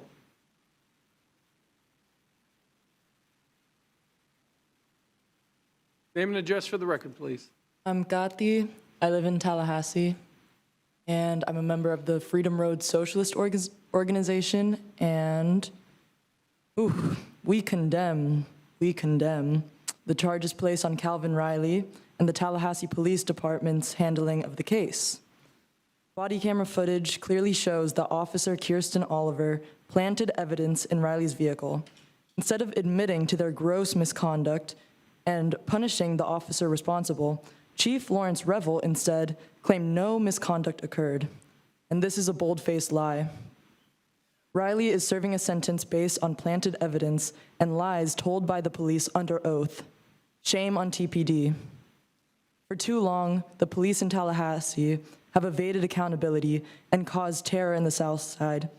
In 1996, Lawrence Revel killed George Lil Nuke Williams and was cleared of all charges. When Revel was appointed chief of police, 3 people were killed by TPD: Tony McDade, Wilbin Woodard, and Raheem Reeder. It was TPD's negligence that allowed for the murder of Oluwatan Salu, who was only 19 years old, the same age as Lil Nuke Williams when he was executed by Revel. This pattern of terrorizing Tallahassee's Black community has continued with the case of Calvin Riley. It is plain to see that we can't trust TPD to act with honor or investigate themselves with sincerity. This is why we need community control of the police. Tallahassee city officials, however, have done everything they can to make sure TPD's reign of terror continues. We condemn City Commissioners John Daly, Curtis Richardson, and Diane Williams-Cox's systematic dismantling and undermining of the Citizens Police Review Board. FRSO has been organizing in Tallahassee for over 10 years, and we will continue to do so until we see real police accountability in our city. We demand the reinstatement of the CPRB and that TPD be held accountable for their misconduct. We demand that Kirsten Oliver, the officer who planted evidence in Riley's vehicle, be fired from TPD. And we demand Judge Jason Jones, who presided over Riley's case, drop all charges. Reconvene the Citizens Police Review Board. Thank you. Our next speaker, please. Mayor, our next speaker is Kevin Ogle. As he comes forward, I've noticed that our timer system malfunctioned, and so I'll keep the 3 minutes on my clock, but I'll give you the heads up at 30 seconds. Your name and address for the record, please. Thank you. Kevin Ogle, 3804 Ardmore Lane here in Tallahassee. I speak in opposition to a provisionally approved Circle K at Wilani and Dempsey Mayo. The heart of a community comprised of single-family homes to include affordable housing and multifamily units is now provisionally approved for a Circle K. A gas station is adjacent to a city, Tallahassee Senior Center, walking trails, and homes. This community is developed and sold by a powerful entity here in Tallahassee. It is sold on the lure of walkable working and shopping center, and now the first part of that center is a Circle K, which is also backed by this similar powerful entity. A gas station less than 4 miles from 3 other gas stations, including another Circle K. A project-related sign variance was rejected recently by the Board of Adjustments and Appeals. The project is wildly unpopular with residents. Suggested parallels to a Circle K in Killeen at Shamrock and Cary Forest are misleading and that that station long precedes the residential development in which it sits. I welcome logical, responsible growth. We need growth. But this type of commercial entity in the heart of a residential district is not that growth. When submitted for approval, I ask that the commission consider the residents most impacted. Please don't sell affordable housing and then drop a gas station in the middle of it. Once a gas station, this plot will be nothing but a gas station. We deserve a respite from the noise, the light, and pollution a gas station brings, and I yield the remainder of my time. Thank you. Our next speaker, please.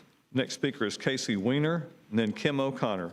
That's the last speaker we have in chambers. So Casey Weiner is next.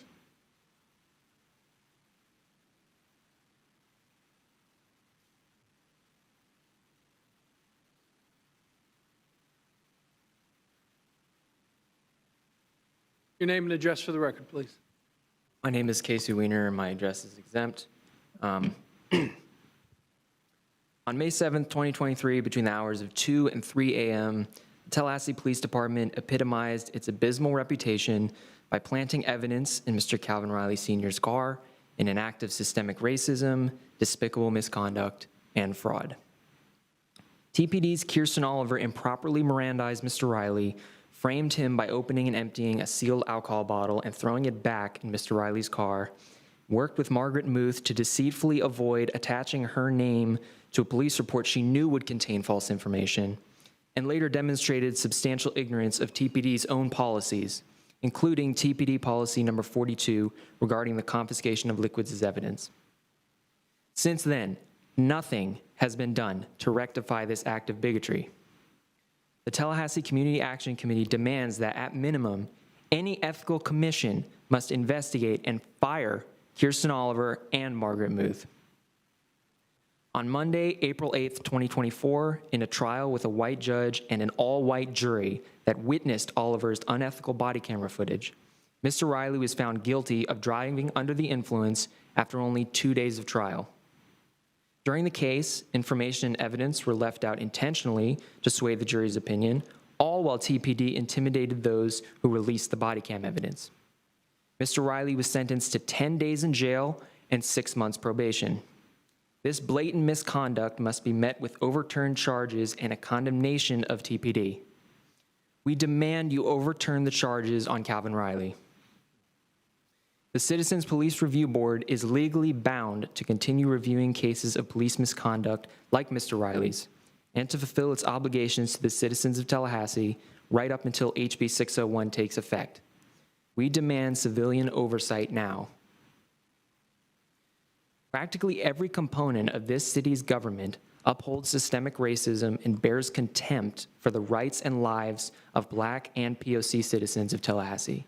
In particular, John Daly, who has claimed that public citizens, quote unquote, are attacking the police and that people in Tallahassee are tired of attacks on the police, doesn't realize that people in Tallahassee are sick, in reality, of the cops unconscionably persecuting, terrorizing, You're at 30 seconds. and hunting Black citizens and POC communities in Tallahassee.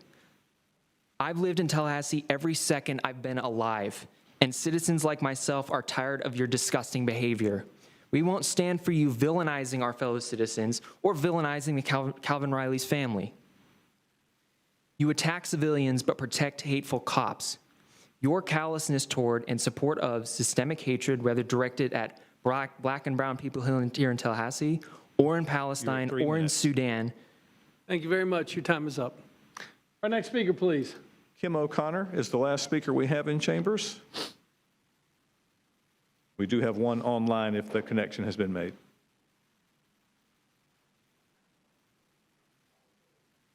Thank you for joining us. Your name and address for the record, please. My name is Kim, K-I-M, O'Connor, O-C-O-N-N-O-R. In case anybody wants to contact me, it's kim.o'connor@yahoo.com. And I live at 2650 Municipal Way, which is the Kearney Center. I'm a homeless resident here in Tallahassee, and I am grateful for having a place to stay. I want to wish all of y'all a happy Juneteenth. I can't believe you're having a commission meeting today, but it's great to be in Tallahassee on Juneteenth, a perfect place to celebrate the final acknowledgement of the end of slavery in the United States. And I have been requested by other volunteers, not staff or clients, and I know I only have 3 minutes, so I'm taking up a lot of your time, but I feel like y'all already know this, but just in case, people have asked me, not clients, not staff, but volunteers who come and help at the center, to make you aware that there is, and I believe you already know, that there's a new policy coming in at the Carney Center for residents. And it was demonstrated by this, it was disseminated the information by this 4-page memo that was posted on the wall at the Carney Center. And if the commission would grant me permission to give a copy so that people who are not commissioners might review it, because it's long. And I'm doing my best to follow. Thank you. Yes, thank you very much. And I'm doing my best to follow all of what I understand to be the provisions of the policy and retain my my place to stay while I'm looking for housing and getting back on my feet. But the director, in seeing some of my efforts, Sonia Wilson, told me that I don't understand the policy, and I said that we are in total agreement with that, about that. So I just want you to know that there is a policy started April the 1st. I believe the first implementation of it will be June 30th, and that there may be a lot of, but I could be wrong, because I've been told I don't understand the policy, but there could be maybe one, maybe hundreds of people who will be not just homeless at the Carney Center, but homeless on the streets of Tallahassee. And so I appreciate your consideration of this and your time today. Thank you. Thank you. And go Gators. Our next speaker, please. Mayor, we have no other speakers in chambers. We do have one connected online. That is Stephen Martin, and he'll be the last speaker of the evening.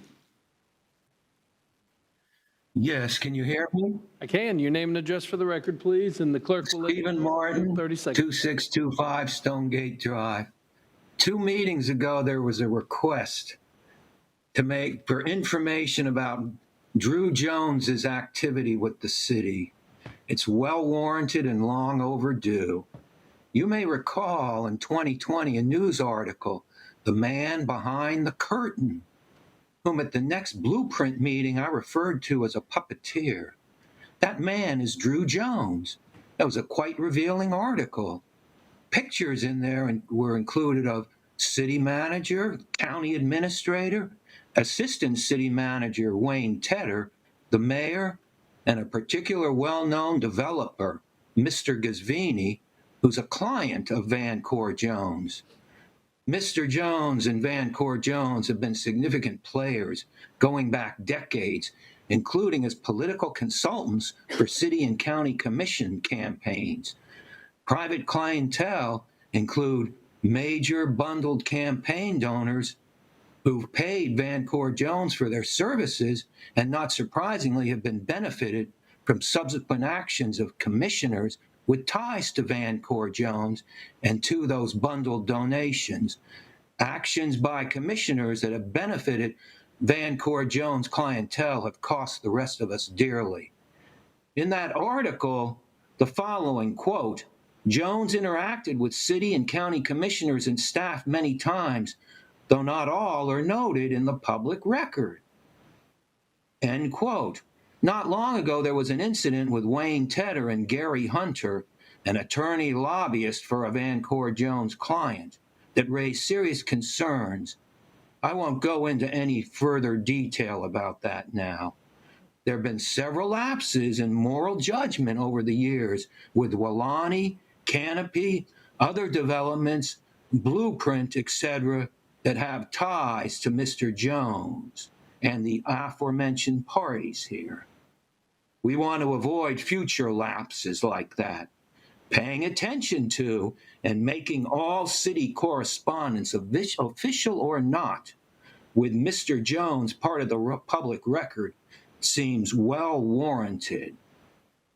Now, getting to what you talked about before, item 902, excuse me, the I-10 overpass. Some time ago, I requested a wildlife corridor and was promised by Blueprint that that would be included. I hope they keep their promises. Comment earlier about bringing local traffic onto I-10. Locals don't want I-10 traffic like semis coming off of I-10 into our neighborhoods either. And Emily Fritz made a point. The city attorney was at the Citizens Review Committee meetings where she made that point. Apparently, the city attorney has forgotten about it. Thank you. Thank you. Thank you. Our next speaker, please. No additional speakers. All right. Everybody have a great evening. We stand adjourned.